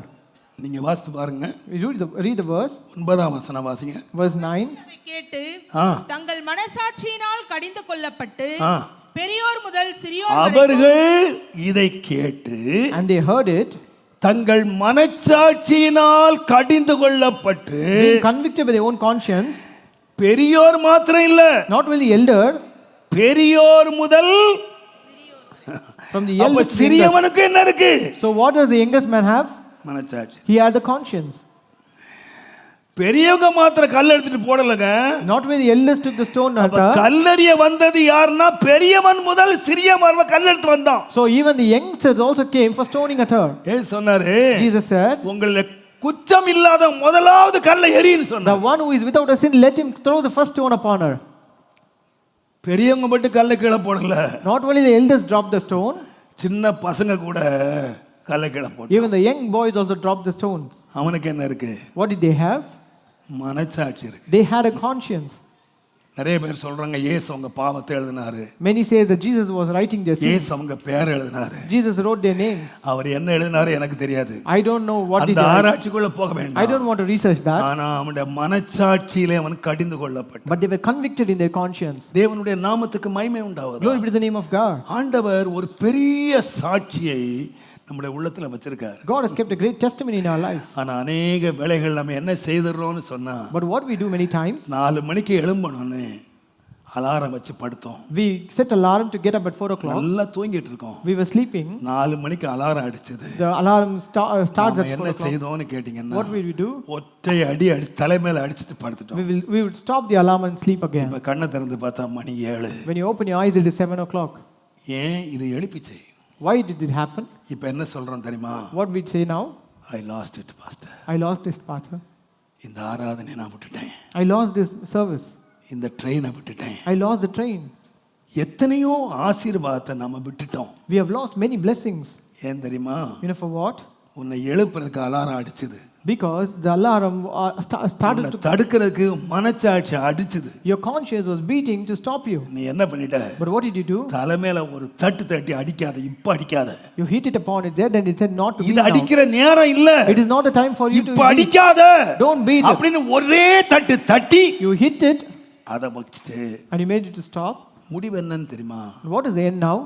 பெரிய நஷ்டத்துக்குள்ள நீங்க வந்துட்டீங்க. You have come into great loss. அநேகர் தங்கள் வாழ்க்கையில Many people ஏன் இழந்து போயிட்டாங்கன்னு கேட்டீங்கன்னா, why did they lose in their life? அவங்களுடைய மனசாட்சி அவங்களை தடிந்து கொண்ட போது, Because when their conscience convicted them, கீழ்ப்படியல. they never obeyed. நீங்க தாவீதுடைய வாழ்க்கை எடுத்து பாத்தீங்கன்னா, Consider the life of David. 1 Samuel 24ஆம் அதிகாரம். Book of 1 Samuel chapter தேவனுடைய 24. நாமத்துக்கு மகிமை உண்டாவதாக. Glory be to the name of God. 4-5 வசனத்தை வாசித்து பாருங்க. Verses 4 and 5. அப்பொழுது தாவீது மனுஷர் அவனை நோக்கி, இதோ நான் உன் சத்துருவை உன் கையில் ஒப்புக் கொடுப்பேன், உன் பார்வைக்கு நலமானபடி அவனுக்கு செய்வாயாக என்று கர்த்தர் உன்னோடே சொன்ன நாள் இதுதானே என்றார்கள். நல்ல கவனிங்க. Listen carefully. சவுல் தாவீதை விரட்டிட்டு வராரு. Saul is chasing David. கர்த்தருடைய நாமத்துக்கு மகிமை உண்டாவதாக. Glory be to the name of God. Saul தாவீதை விரட்டிட்டு வரும்போது, When Saul chased David, தாவீது அங்கங்க ஒளிஞ்சு அலையறாரு. David is going and wandering and hiding himself. ஒரு நாள் தாவீது குகைக்குள்ள உட்கார்ந்திருக்காரு. One day David was in a cave. ஒரு நைட். One night. அந்த குகைக்கு முன்னால, So before இந்த குகைக்குள்ள தாவீது இருக்கிறான்னு தெரியாம சவுல் அந்த குகைக்கு முன்னால மலஜலத்துக்கு வந்திருக்கிறார். Saul was just sitting in front of the cave, not aware that David was inside the cave. தாவீதும் ஆட்களும் பார்த்துட்டாங்க. So David and his men saw that. அவங்க சொல்றாங்க, They told, கர்த்தர் நமக்கு சொல்லி இருக்காரு, God has told us, உன் சத்துருவை உன் கையில நான் கொடுப்பேன். I will deliver the enemy into your hand. உன் இஷ்டம் போல செய்யன்னு ஆண்டவர் சொல்லி இருக்காரு. So you may do whatever seems good to you. This is the day. So today is the day. ஆண்டவர் உண்டாக்கின நாள் இது. This is the day that God has made. நம்ம தேடி போகல. We have not went and seen. கடவுளே கொண்டு நமக்கு முன்னால வச்சிருக்காரு. God has brought him straight to us. தலையை வெட்டிரலாமா? Shall we smite his head? வெட்டிரலாம். Shall we smite him? இந்த வாக்குத்தத்தம் யார் கொடுத்தா? Who gave this promise? கர்த்தரே கொடுத்தார். It was God who gave this promise. கையில கொடுப்பேன்பா. So I will give it into your hands. என்ன வேணுமானாலும் செய். You can do whatever seems good to you. என்ன செய்தாலும் Whatever you do, குற்றமே இல்லங்க. it is no way guilty. கர்த்தருக்கு முன்னாலே குற்றம் இல்ல. And before God it is not any guilty. மனுஷருக்கு முன்பா குற்றம் இல்ல. And even before people, தலையை வெட்டி இருந்தானா, even if you could slay him, எல்லாரும் பிளாஸ் பண்ணிருப்பான். every people would have clapped. தலையை வெட்டி இருந்தானா, would have cut his head. அடுத்த நாளே தாவீது ராஜாவா வந்திருப்பான். The next day David would have become a king. உயரத்தை அடைஞ்சிருப்பான். Would have exalted. வசனம் சொல்லுது, The Bible verse says, தேவன் சொல்றாரு, சுற்றி உள்ள மக்கள் எல்லாம் சொல்றாங்க, God said all the this people, is the day, இதான் கர்த்தர் உண்டு பண்ணின நாள். it is the day that the Lord has made. ஆனா But தாவீது தலையை வெட்டல. David never chopped his head. அவன் கீழே தொங்கிக்கிட்டு இருக்கிற வஸ்திரத்தினுடைய ஒரு சின்ன பகுதியை வெட்டிட்டான். He just cut off the skirt of the Saul's robe. அடுத்த வசனம் வாசித்து பாருங்க. The next verse says, தாவீது சவுலுடைய வஸ்திர தொங்கலை அறுத்து கொண்டான். அவன் அதுக்காக மனம் அடிச்சது. David's heart smote him because he had cut off the Saul's skirt. அநேக காரியம் கர்த்தருக்கு முன்ன கரெக்டா இருக்கலாங்க. Many things may be very correct before God. மனுஷனுக்கு முன்ன கரெக்டா இருக்கலாங்க. It may appear good and correct before men. But மனசுக்கு சரியில்லை. But it is not good according to your conscience. மனம் சொல்லுது that's wrong. Your heart says it is wrong. அது குற்றம். It says it is a sin. மனம் அடிச்சுதான். But his heart smote, it seems. இத வச்சுக்கங்க. Consider this. இத சவுல் கையில தாவீது கிடைச்சா என்ன ஆயிருக்கும்? If David has been delivered into the hands of Saul, what would have happened? ராத்திரியும் பகலும் தேடுறாங்க அந்த தாவீதை விட்டுருக்கு. He was chasing for David all through the day and night. தாவீது மாத்திரம் சவுல் இந்த இடத்துல இருந்திருப்பான்னா, if David was in the place of Saul, வெற்றி விழா கொண்டாடி இருப்பாங்க. they would have just had a great victory. ஆனா தன் சத்துருவை கையில கொடுத்த போது, but when God gave his enemy into his hands, தலையை வெட்டலங்க. he did not cut his head. வஸ்திரத்தை வெட்டலங்க. He did not cut his வஸ்திரத்தினுடைய ஓரத்தை வெட்டிட்டான். He cut off the end of this Saul's skirt. வேதம் சொல்லுது, the Bible says, மனதை அடிச்சது. and his heart smote. எவ்வளவு மனச்சாட்சியோடு தேவ மனிதர்கள் வாழ்ந்திருக்காங்க. See, the men of God live with a great conscience. இன்னைக்கு நம்ம என்னெல்லாமோ செய்றோங்க. Today we do many things, நம்முடைய மனசு அடிக்கிறதே இல்ல. but our heart is not pricking us. நம்முடைய மனசை தள்ளிட்டோம். We have refused and put away our heart. நம்முடைய மனச்சாட்சியை நம்ம தள்ளிட்டோம். We have put away our conscience. தேவனுடைய நாமத்துக்கு மகிமை உண்டாவதா. Glory be to the name of God. ஒரு பையன் ஒரு முறை ஒரு பாஸ்டர்ட்ட வந்தான். There was one boy who came to a pastor. Pastor, He said, நீங்க சிகரெட் குடிக்க கூடாதுன்னு பிரசங்கம் பண்றீங்க. you preach that we should not smoke cigarette. எங்க இருக்கு? Where it is? எந்த வசனத்துல சிகரெட் குடிக்க? Which verse says that you should not smoke? நீங்க வசனம் கொடுங்க, நான் சிகரெட்டை விட்டுறேன். You give me the verse and I will forsake it. கேட்டார், நீ சிகரெட் குடிக்கிறப்போ?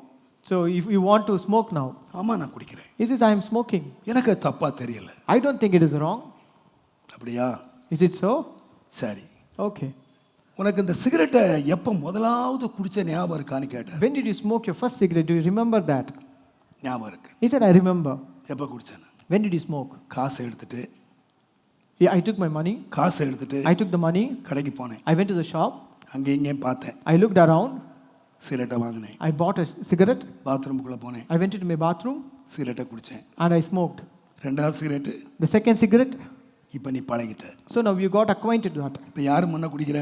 So அப்பா முன்னே குடிக்கிற. even in front of your father you are smoking. Friend முன்ன குடிக்கிற. Even in front of your friend. எல்லாருக்கும் முன்ன குடிக்கிற. You are smoking in front of everyone. இப்போ உனக்கு ஒண்ணுமே பிரச்சனையே இல்ல. Now we don't have any problem with that.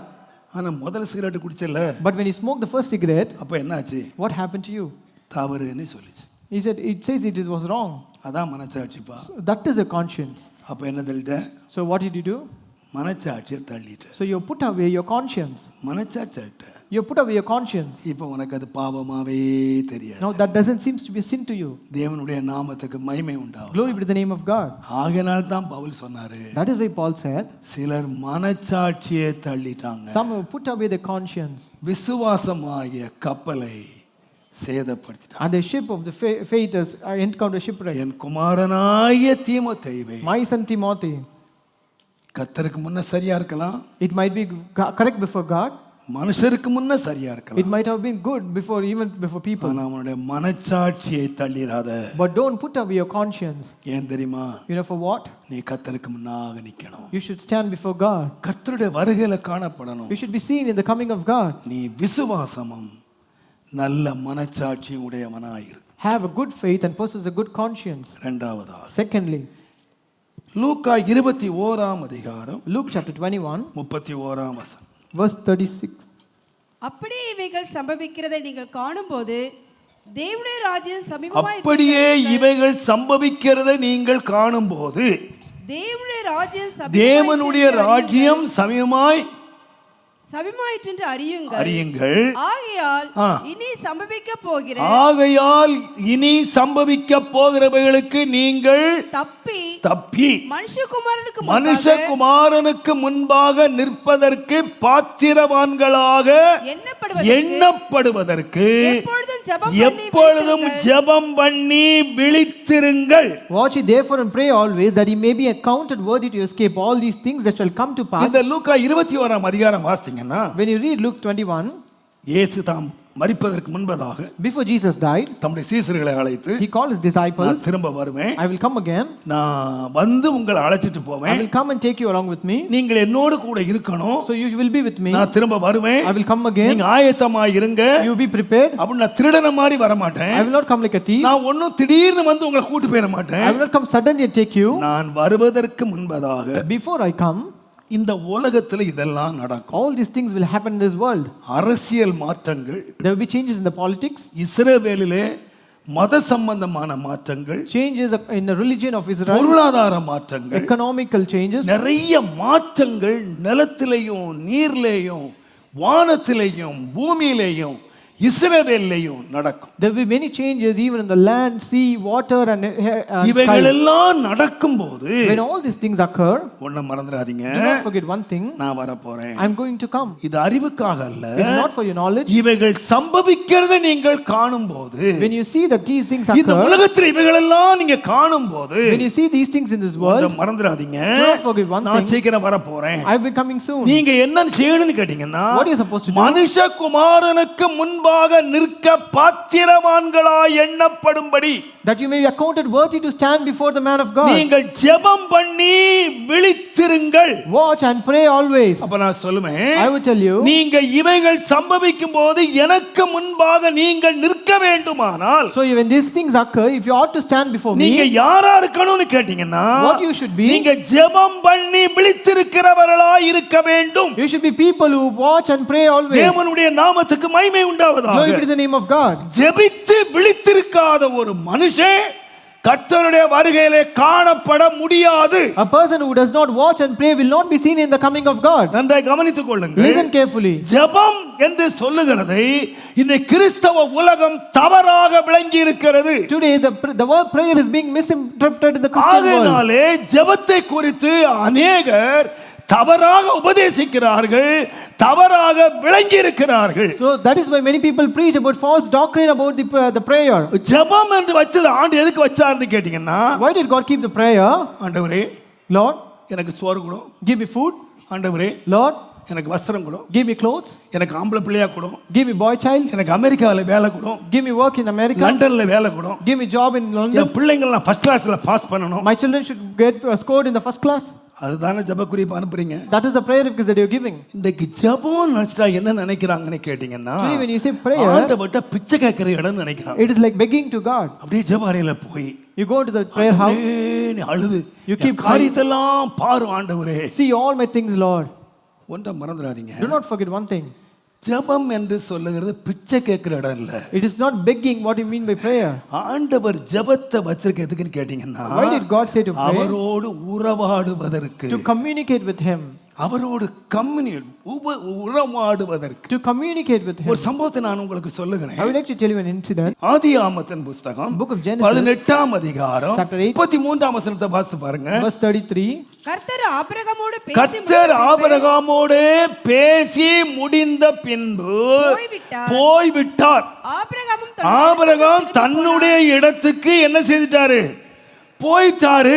And the Lord went his way as soon as he had left communing with Abraham, and Abraham returned to his place. இந்த சம்பவத்தை நீங்க வாசித்து பாருங்க. When you read this incident, ஆண்டவருக்கு முன்பாக Abraham நின்றுகிட்டு இருக்காரு. Abraham was standing before God. ஆண்டவர் சொல்றாரு, God said, ஆபிரகாம், Abraham, நான் சோதம் பண்ணதை அழிக்க போறேன். I'm going to destroy the city of Sodom.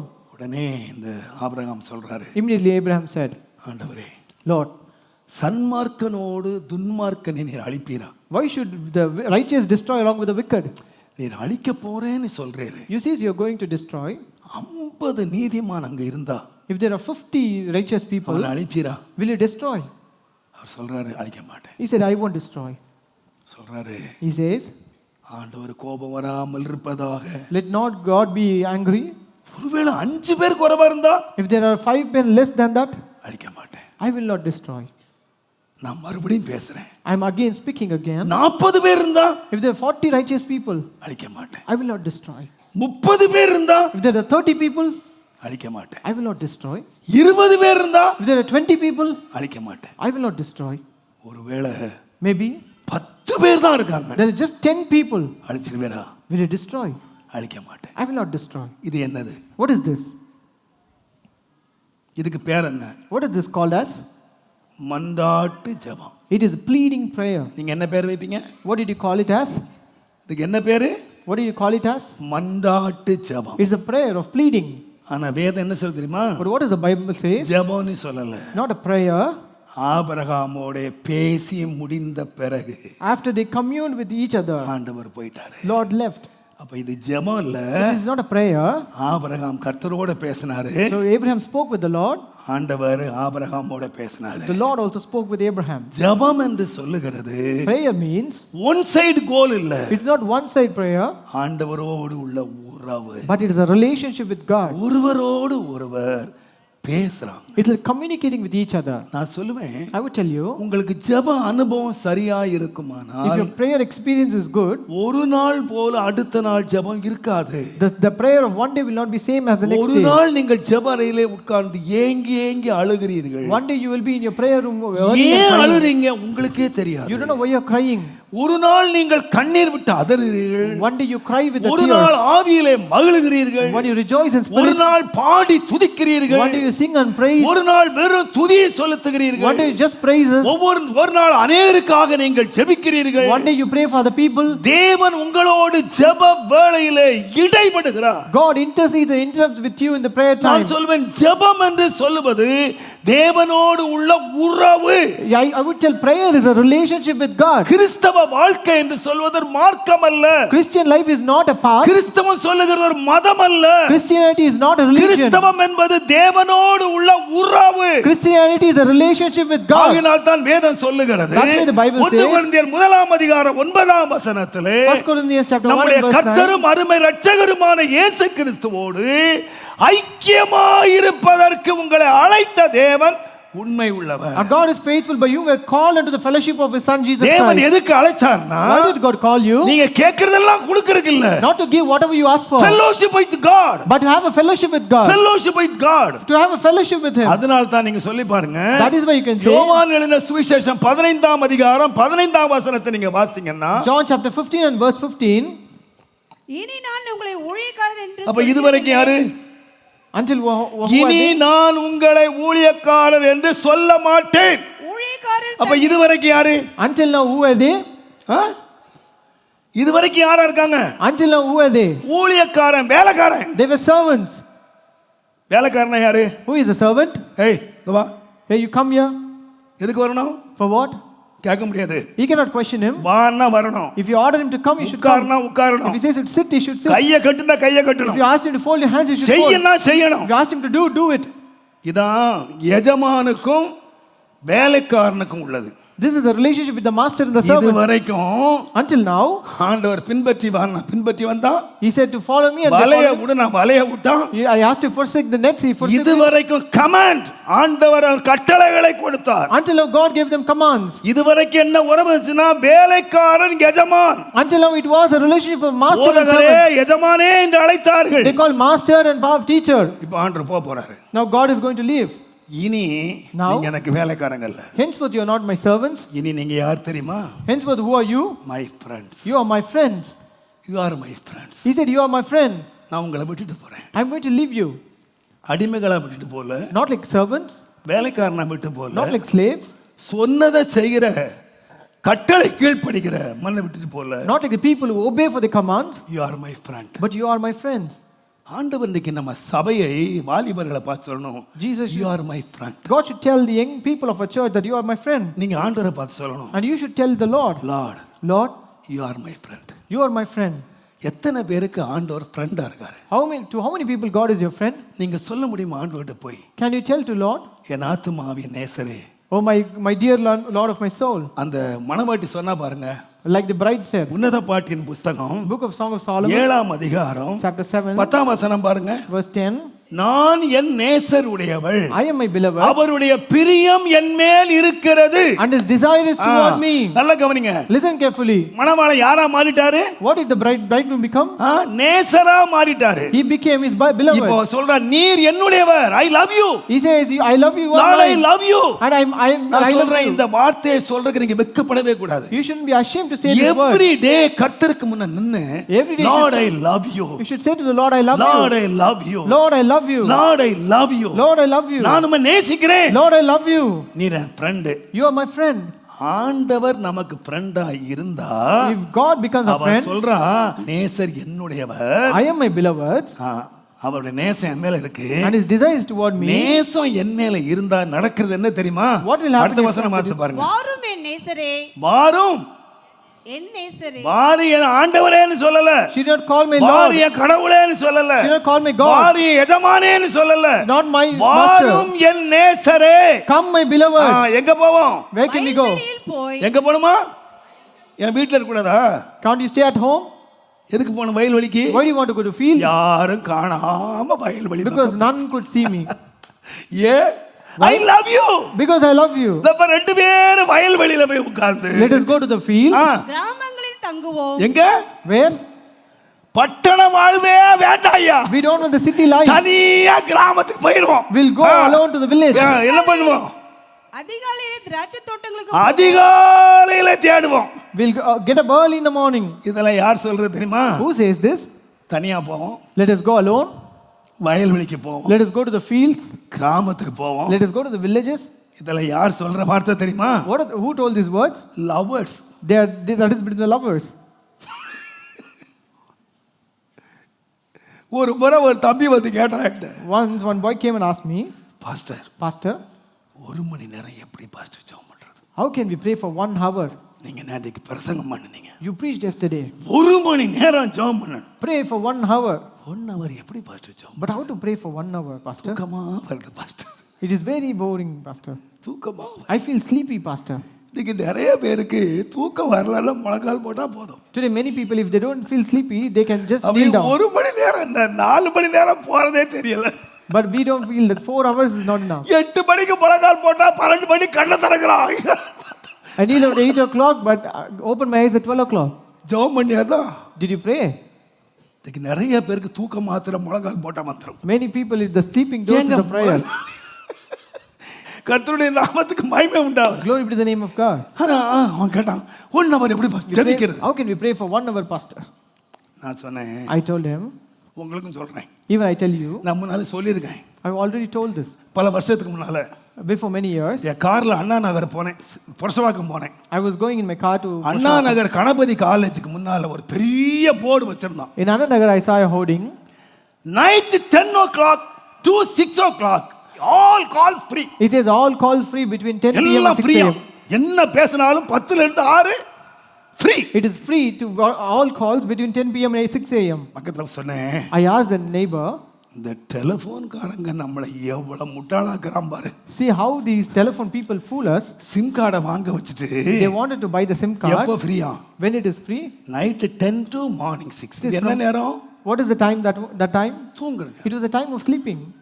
ஏங்க இவன் கொடுத்தா மார்னிங் 10 to ஈவினிங் 6 கொடுத்தா பரவாயில்லை. If he gives from morning 10 to evening 6, it is okay. பாவி நைட் 10 to 6 கொடுக்கறான். He says from 10 p.m. to 6 a.m. நான் சிரிச்சுக்கிட்டே கிண்டல் அடிச்சு போயிட்டான். And I was just laughing and went away. நான் பொதுவாக என்னுடைய மகளுக்கு நைட் தான் என்ன ஃபாரின் கால்ஸ் எல்லாம் நைட் தான் பண்ண முடியும். Usually I call to the foreign calls to my daughter. சில வருஷத்துக்கு முன்னால. It was few years ago. Phone பண்ணுனீங்கன்னா If you call them, என் மகளுக்கு அடிச்சாலோ இல்ல ஃபாரின் கால் பண்ணாலோ when I call my daughter any foreign calls, எப்ப பார்த்தாலும் ஒரு பொம்பளை உட்கார்ந்துக்கிட்டு there is a woman lady sitting there. all routes are busy. She says all routes are busy. அவ சும்மா சொல்லிட்டே இருக்கா. She keeps on telling that. all routes are busy. All routes are busy. all routes are busy. All routes are busy. எனக்கு கோவம் முன்னால ஒழுங்கா அந்த root இல்லாம I was very angry. Earlier it was very well. இவன் ஃப்ரீயா கொடுக்கிற வரைக்கும் ரூட் எல்லாம் கிளியரா இருந்துச்சு.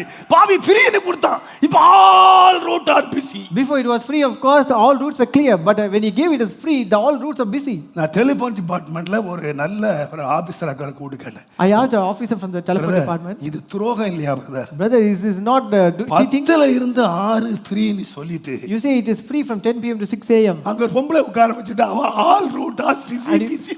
And he made a woman இது to என்ன sit பிரதர் there. அக்கிரமம்? And it is always busy. What is this, brother? அவர் சிரிச்சுக்கிட்டே சொன்னாரு. Laughing, he said, அதெல்லாம் அக்கிரமெல்லாம் ஒண்ணு இல்ல pastor. that is not something unjust, pastor. Fact pastor. It is a true fact. ஃபேக்ட்டா? I said, what is that fact? ஏன் brother 10ல இருந்து 6 பேசுறாங்க? Did people speak from 10 p.m. to 6 a.m.?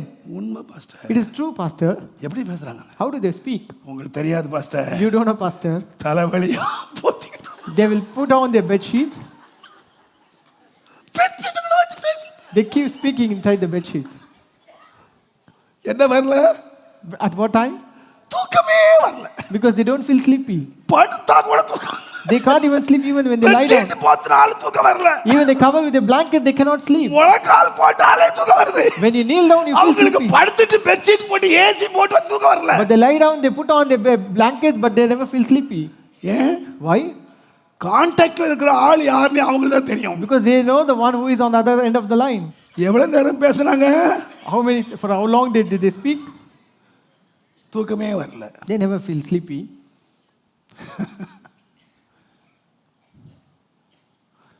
நான் சொல்லுவேன், I would tell you, அவங்க நேசிக்கிறாங்க. they love each other. நீங்க என்ன செய்யுங்க? What are you doing?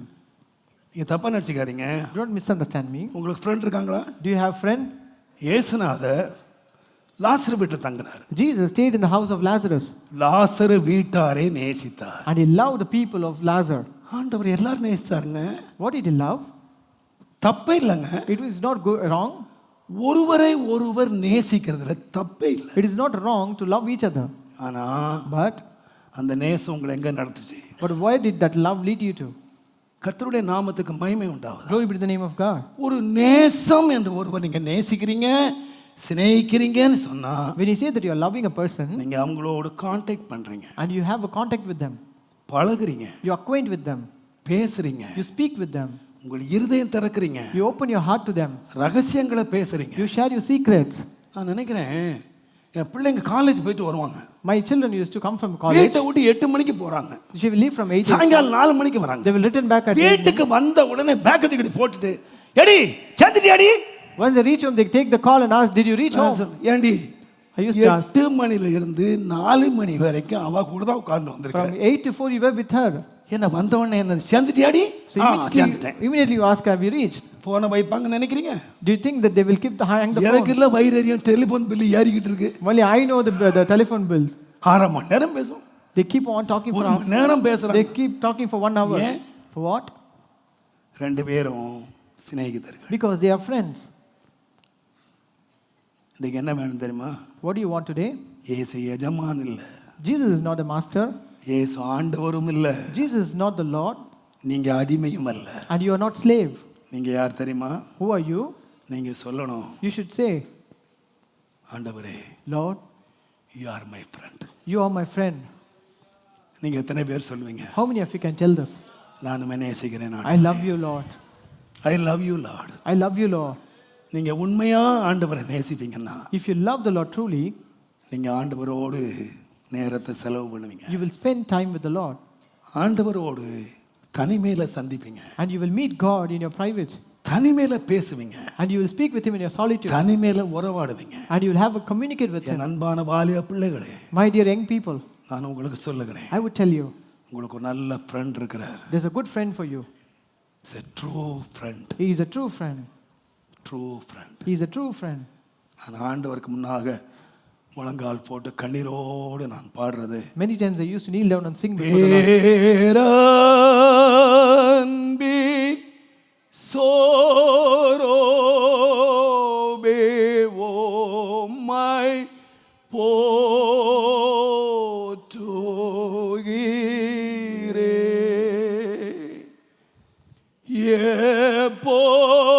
எப்போதும் ஓமாண்டை தங்க வாஞ்சிக்கிறே,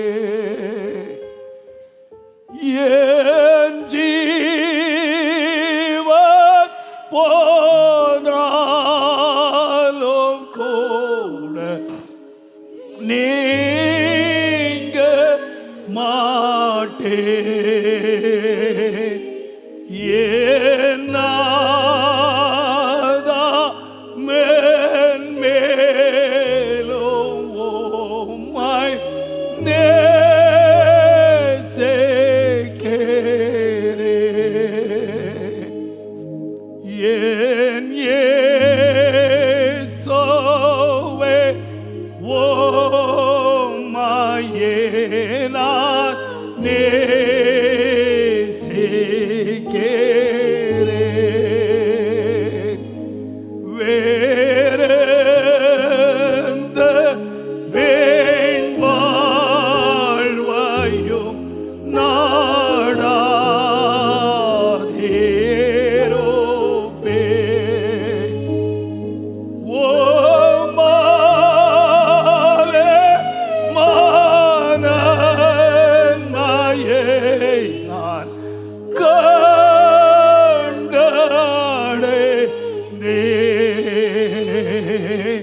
என் நாதா மென்மேலும் உம்மை நேசிக்கிறேன். கைகள் சொல்லுங்க. பேரன்பே சோரோவே உம்மை போற்றுகிறேன்.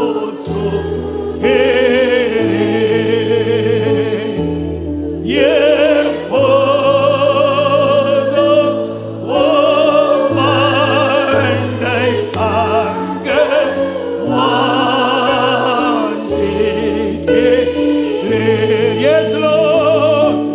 என் ஜீவன் போனாலும் கூட நீங்க மாட்டேன். என் நாதா மென்மேலும் உம்மை நேசிக்கிறேன்.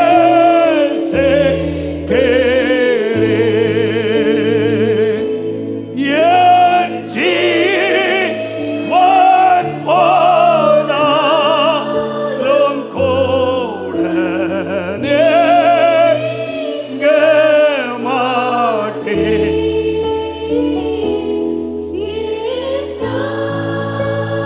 தாமே மேலும் உம்மை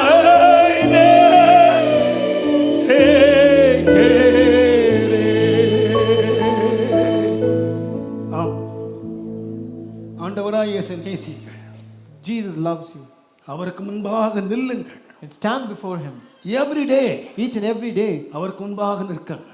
we stand before him. இயேசு சொன்னார், Jesus said, இவைகள் சம்பவிக்க போறபடியினால் since these things gonna occur, நீங்கள் எனக்கு முன்பாக நிற்பதற்கு that you may நீங்கள் stand, பாத்திரவான்களாய் எண்ணப்பட வேண்டுமானால் that you may be accounted worthy to stand before me. ஜெபம் பண்ணி விழித்திருங்கள். Watch and pray.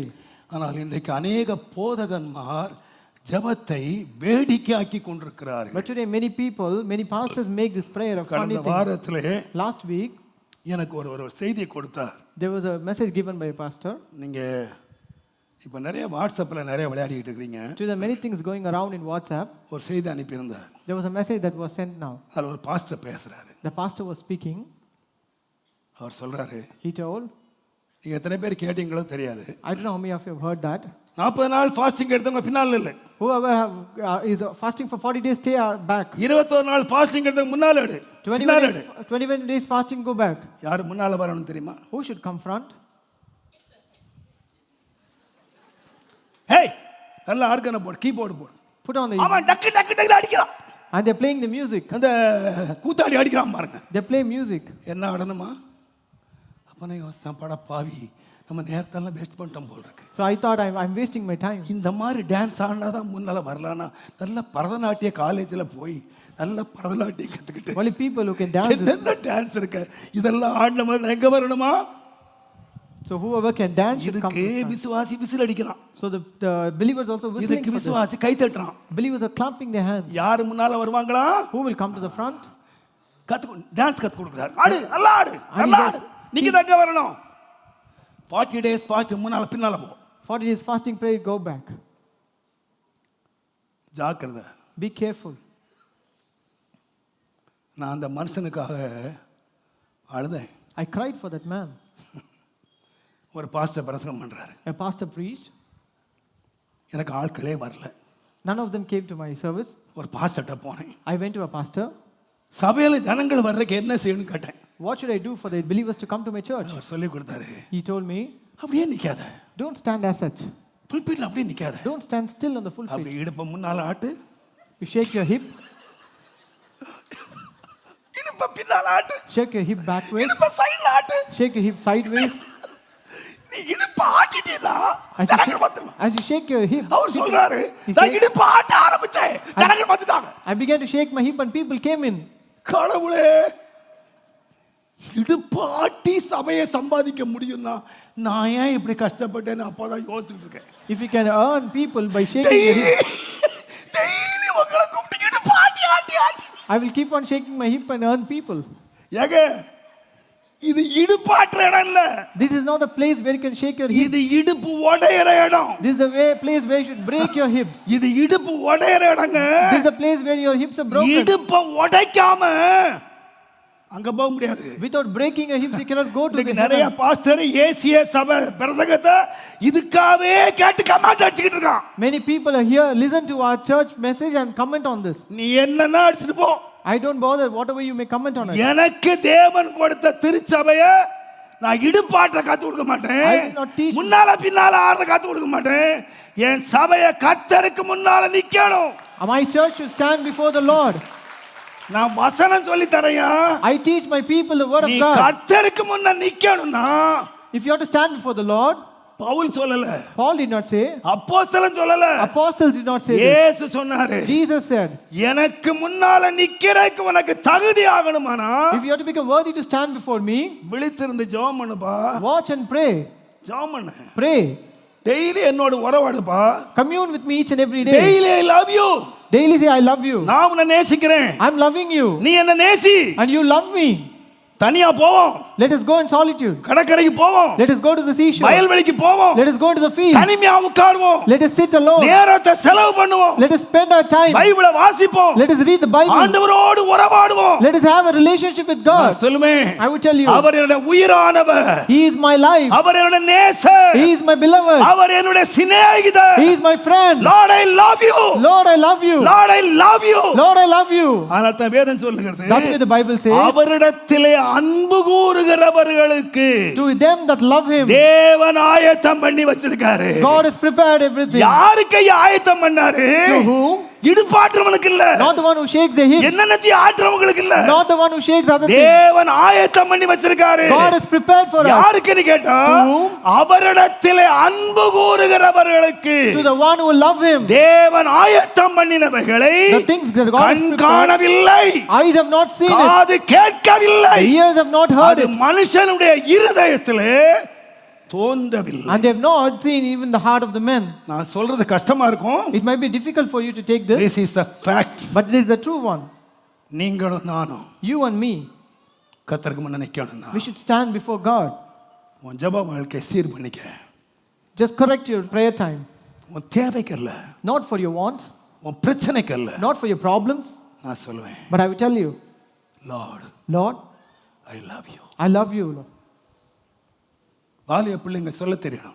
Young people should know to tell this. Lord, I love you. Lord, I love you. பெரியோர் சொல்ல தெரியணும். The elders should say this. Lord, I love you. Lord, I love you. நீர் மாத்திரம் தான் எனக்கு உயிர். Only you are my life. நேரம் ஆயிடுச்சு. We are running out short of time. பாயிண்ட மாத்திரம் சொல்லிடுறேன். I will tell you the last point. 2 பேதுரு 3ஆம் அதிகாரம் 2 Peter chapter 3, 14ஆம் வசனம். verse 14. ஆகையால் பிரியமானவர்களே, இவைகள் வர காத்திருக்கிற நீங்கள் கரையற்றவர்களும் பிழை இல்லாதவர்களுமாய் இருக்கும்படி Wherefore, beloved, அவருடைய சன்னிதானத்திலே காணப்படும்படி ஜாக்கிரதையாயிரு. beloved, seeing that ye look for such things, be diligent that our ye may. சன்னிதானத்திலே காணப்படணும். If you ought to be seen in the presence of God, கரை spot, பிழை without any blame. நம்முடைய வாழ்க்கையில கரை இருக்க கூடாது. There shouldn't be any spot in our life. உலகத்தால் கரைப்படாதீங்க.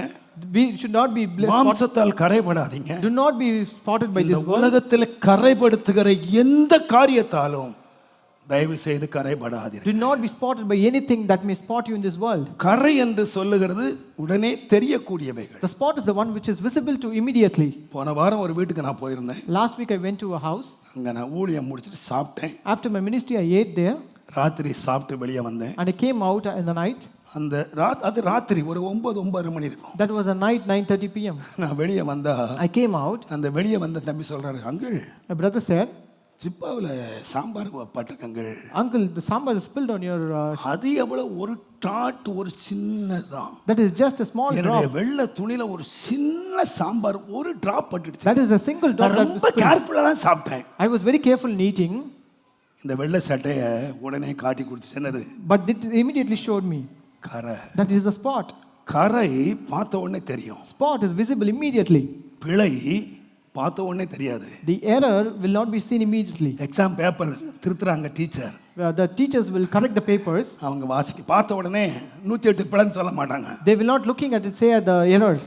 Comma போடல, There is no comma.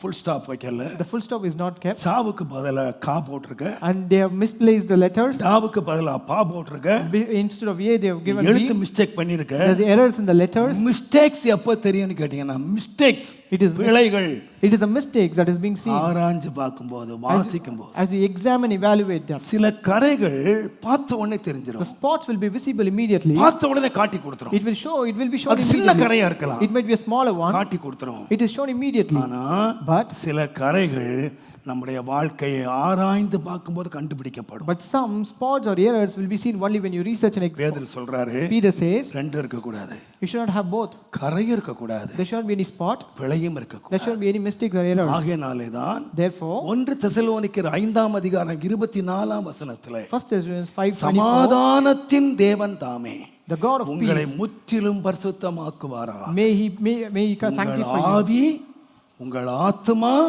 உங்களுடைய சரீரம் முழுவதும் அவர் வரும் பொழுது குற்றமற்றதாய் இருக்கும்படி காக்கப்படுவதா. I pray God that your whole spirit, soul and body our be preserved blameless. அவர் யார் தெரியுமா? Who is he? சமாதானத்தின் கர்த்தர். He is a God of peace. Brother, இந்த நாட்களில் நிறைய உபதேசம் வந்துடுச்சு. there are many doctrines these days. பரிசுத்த பற்றி பேசினா When you speak about sanctification, அது பிரமாணம், they say that is a law. அது லா They say that is a law. என்று துணிகரமாய் பேசுகிற துணிகரக்காரர்கள் எழுப்பி விட்டார்கள். The people who speak presumptuously about that. This is no law. This is not the law. இது கட்டளை அல்ல, This is not a command. தேவன் கொடுத்த ஆலோசனை. This is a counsel of God. ஏனென்றால் For what? அவர் பரிசுத்தர். Because he is holy. ஒரே ஒரு வசனம் வாசித்து முடிச்சிடுறேன். Let us read a verse and finish it. 1 யோவான் 3ஆம் அதிகாரம் 1 John chapter 3, முதல் 2-3 வசனங்களை வாசி. first 3 verses. நாம் தேவனுடைய பிள்ளைகள் என்று அழைக்கப்படுவதினாலே, Just because we are called the sons of God, தேவன் நம்மேல் பாராட்டின அன்பு எவ்வளவு பெரியதென்று பாருங்கள். because what manner of love the Father has bestowed upon us. நாம் யாரு? Who are we? தேவனுடைய பிள்ளைகள் எல்லாம் கை ஊத்தி அல்லேலூயா சொல்லுங்க. The sons of God, raise your நாம் hands. எல்லாரும் தேவனுடைய பிள்ளைகள். We are all sons of God. தேவன் நம்மேல் இவ்வளவு அன்பு பாராட்டி God has bestowed his love நம்மை upon us தேவனுடைய பிள்ளைகளாக மாற்றி and he இருக்கிறார். has made us their sons. தேவனுடைய அன்பு எவ்வளவு பெரியதுன்னு பாருங்க. Look at the love that he has bestowed upon us. அதே வேளையில At the same time, நாம் இப்பொழுது தேவனுடைய பிள்ளைகளாய் இருக்கிறோம். we are now the sons of God. இனி எப்படி இருப்போம் என்று நமக்கு வெளிப்படவில்லை. There is no revelation of how we would be in the future. இங்க நம்ம பிள்ளைங்க, We are just children here. இனி நாம எப்படி இருப்போம் என்று வெளிப்படல. There is no revelation of how we would be. ஆகிலும் But still, அவர் வரும்போது, when he comes again, யார் வரும்போது? who comes? இயேசு வரும்போது, When Jesus appears our again, இருக்கிற வண்ணமாகவே நாம் அவரை தரிசிக்கிறபடியினால் அவருக்கு ஒப்பாயிருப்போம் என்று அறிந்திருக்கிறோம். when he shall appear, we shall be like him. அவருக்கு ஒப்பாயிருக்கிறோம். Because we are like him. அவர் எப்படி இருக்கிறார்? How is he? Our ஒளியாயிருக்கிறார். He is like light. அவருக்கு ஒப்பாயிருப்போம். We should be like him. அவர் மேல் இப்படிப்பட்ட நம்பிக்கை வைத்திருக்கிற எவனும், யாரு? Who? இயேசுவை போல நான் இருப்பேன் என்று நம்பிக்கை வைத்திருக்கிற எவனும், Any person who has hope that he will be like Jesus, அவர் சுத்தமுள்ளவராய் இருக்கிறது போல even as he is pure, தன்னைத்தானே சுத்திகரித்துக் கொள்ளுகிறார். let him purify himself. நான் அவரை Not me. இருக்கிற வண்ணமாக தரிசிப்பேன். I will look at him. அப்படின்னு நீங்க யாரெல்லாம் நம்புறீங்களோ, How many of you believe that you will look at him as he is? இப்ப நீங்க தேவனுடைய பிள்ளைகள். Now you are children of God. சந்தேகமே இல்லை. There is no doubt in that. அன்பு கூர்ந்து தம்முடைய பிள்ளைகளாய் கர்த்தர் மாற்றி And he இருக்கிறார். has changed us into his children by his love. ஆனா But இனி நாம எப்படி இருக்க போறோம்னு கேட்டீங்கன்னா, how are we going to be பரலோகத்துல in heaven? பிள்ளைகளா இல்ல, Not like children, அவருக்கு ஒப்பாய் இருக்க போறோம். but we will be like him. அந்த நம்பிக்கை உங்களுக்கும் எனக்கு இருக்குமானால், If we have that hope, அந்த நம்பிக்கை உள்ளவன் எவனும் every person who has that hope, இயேசு சுத்தமாய் இருக்கிறது போல as Jesus is pure, தன்னைத்தானே சுத்திகரித்துக் கொள்ளுகிறார். let him purify himself. இந்த நம்பிக்கையிலே சந்தோஷமாயிருங்கள். Let us rejoice in this hope. ஆண்டவரே, Lord, மனச்சாட்சியோடு with a good conscience அன்பினால் நிறைந்து and being filled by the love உம்முடைய முகத்தை தேடி and seeking your face உம்மோடு உறவாடி and having a communion with you என்னை பரிசுத்தம் பண்ணி கொண்டு and sanctifying myself உம்முடைய பரமராஜ்யத்திலே unto your eternal kingdom உம்மோடு சேர்ந்து and with you உம்மோடு இருக்க and to be with you. எனக்கு அனுக்கிரகம் செய்யும். Give me grace, Lord. என் குடும்பத்துக்கு அனுக்கிரகம் செய்யும். Give me grace to my family. இங்கே உட்கார்ந்திருக்கிற ஒவ்வொருவருக்கும் உதவி செய்யும். And help all the people who are seated here. இங்கே உட்கார்ந்தவங்க மாத்திரமல்ல, Not only the people who are seated here, உலகத்தின் எந்த பகுதியிலே உட்கார்ந்து but they might be seated in any part of this world. இந்த ஆராதனையை பார்த்து கொண்டிருக்கிறார். And who are witnessing the service, ஒருவராயிலும் தப்பி போகாதபடி none of should go spare. உம்முடைய ராஜ்யத்துக்கு ஆயத்தப்படுத்தும். Lord, prepare them for your kingdom. ஆயத்தமாக்கும். Prepare us, Lord. எல்லார் கண்களை மூடும். Let us all close our eyes. கர்த்தர் நோக்கி பார்ப்போம். Let us look unto the Lord. கர்த்தர் நம்முடைய சபையின் மேல் கண்ணும் கருத்துமாக கர்த்தர் இருக்கிறார். God is very much caring about our church. இந்த சபையின் மூலமாக கர்த்தர் தருகிற ஒவ்வொரு வாரமும் வெளிப்படுத்துகிற சத்தியங்கள்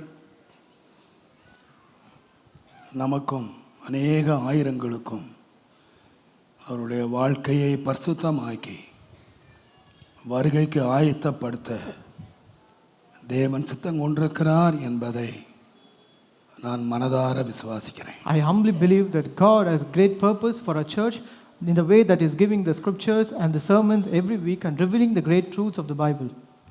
ஒருவேளை உலகத்தின் ஞானத்தோடு நயவஞ்சகமாக எனக்கு பேச தெரியாமல் இருக்கலாம். Maybe I don't have the worldly knowledge to speak out with the worldly knowledge in a sarcastic way. என்னுடைய வார்த்தை உங்களை கவர்வதற்கும் உங்களை வசீகரிப்பதற்கும் ஏற்ற வார்த்தைகளாய் எனக்கு பேச தெரியாமல் இருக்கலாம். Maybe I do not have the talent of speaking very attractive manner.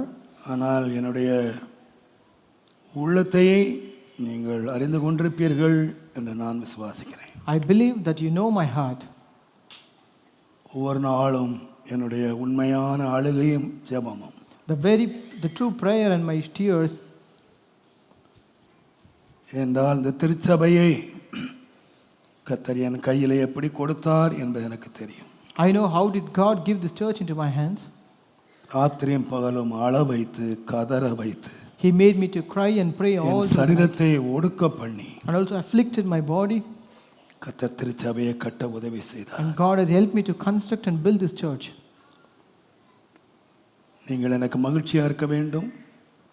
And if you are to, நீங்கள் எனக்கு புகழ்ச்சியா இருக்க வேண்டும். you must bring joy and praise to நாம் me. எல்லாரும் கர்த்தருடைய வருகையிலே அவர் சன்னதியிலே காணப்பட வேண்டும். And we should be seen in the presence of God in His coming. அந்நாளுக்குள்ளே தேவன் தந்த அந்த தீர்மானத்தை கர்த்தர் உள்ளத்தில் தந்தார். God has given the determination to my heart that He has given in the heart of நீர் எனக்கு Hannah. தந்த பிள்ளைகளை Lord, the children that you have given me, நான் தேவ சமூகத்திலே நிறுத்த வேண்டும். அவர்கள் என்றென்றைக்கும் தேவ சமூகத்திலே இருக்க வேண்டும். that I should bring them into the presence of God and they should abide in your presence forever. அதுவே என்னுடைய சபையினுடைய நோக்கம். That is the vision of my church. கர்த்தர் எனக்கு மாத்திரம் அல்ல, Not only for me, என்னுடைய பிள்ளைகளுக்கும் உடன் ஊழியர்களுக்கும் but for my children and the இதே தரிசனமுள்ள வார்த்தைகளை கர்த்தர் தந்து God has given the same visionary words. சபையை நடத்த திருச்சித்தம் கொண்டிருக்கிறதுக்காக And God is determined to lead this church. நான் நன்றி செலுத்துகிறேன். I thank God for that. நீங்கள் நன்றி உள்ளவர்களாயிருங்கள். And let us also be grateful. கர்த்தருடைய வசனத்துக்கு நீங்கள் அர்ப்பணியுங்கள். Offer yourself to the word of God. நாம் எல்லாரும் கர்த்தருடைய வருகைக்கு ஆயத்தமாய் Let us all be prepared for the coming of our Lord. அவரை சந்திக்க நாம் ஆயத்தப்படுவோமாக. And be prepared to meet Him. Maranatha, சீக்கிரமாய் கர்த்தர் வருகிறார். Our God is coming soon. அன்பின் ஆண்டவரே, Our loving God. நீர் சொன்ன ஒவ்வொரு வார்த்தையும் The words that you told me, ராக்காலத்திலே நீர் எனக்கு வெளிப்படுத்தின ஒவ்வொரு வார்த்தை every word that you revealed me in the night, நான் மறைக்காமல் and without hiding anything, நீர் தந்த கிருபையின்படி and with the grace that you have given me, இந்த வார்த்தையை நான் அறிவித்திருக்கிறேன். I have preached to the people.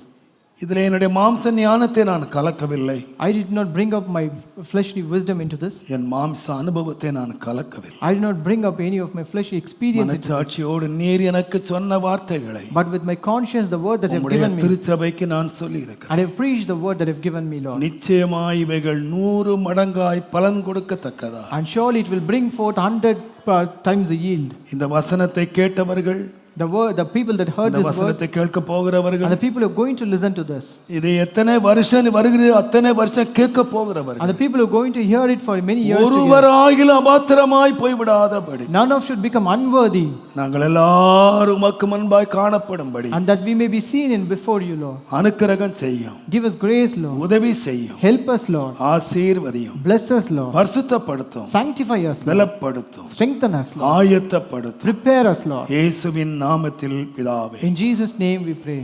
Amen, Amen. ஆமென். அன்பான நேயர்களே, இந்த ஆராதனை உங்களுக்கு ஆசீர்வாதமாய் அமைந்தது என்று நாங்கள் விசுவாசிக்கிறோம். மேலும் எங்கள் ஆராதனைகளை நீங்கள் காண விரும்பினால் ஏசிஏ ஆவடி என்ற யூடியூப் சேனலில் சப்ஸ்கிரைப் செய்யும்படி கேட்டுக்கொள்கிறோம். மற்றும் இந்நிகழ்ச்சியின் மூலம் நீங்கள் பெற்றுக்கொண்ட ஆசீர்வாதங்களை எங்களோடு பகிர்ந்து கொள்ளுங்கள். உங்களுடைய தெளிவான முகவரி மற்றும் தொலைபேசி எண்ணோடு சேர்த்து எழுதி அனுப்ப வேண்டிய இமெயில் அட்ரஸ் acaavadi@gmail.com. மற்றும் உங்கள் ஜெப தேவைகளுக்கு எங்களை தொடர்பு கொள்ள வேண்டிய தொலைபேசி எண் 9380417774. கர்த்தர் தாமே உங்களை ஆசீர்வதிப்பாராக. ஆமேன்.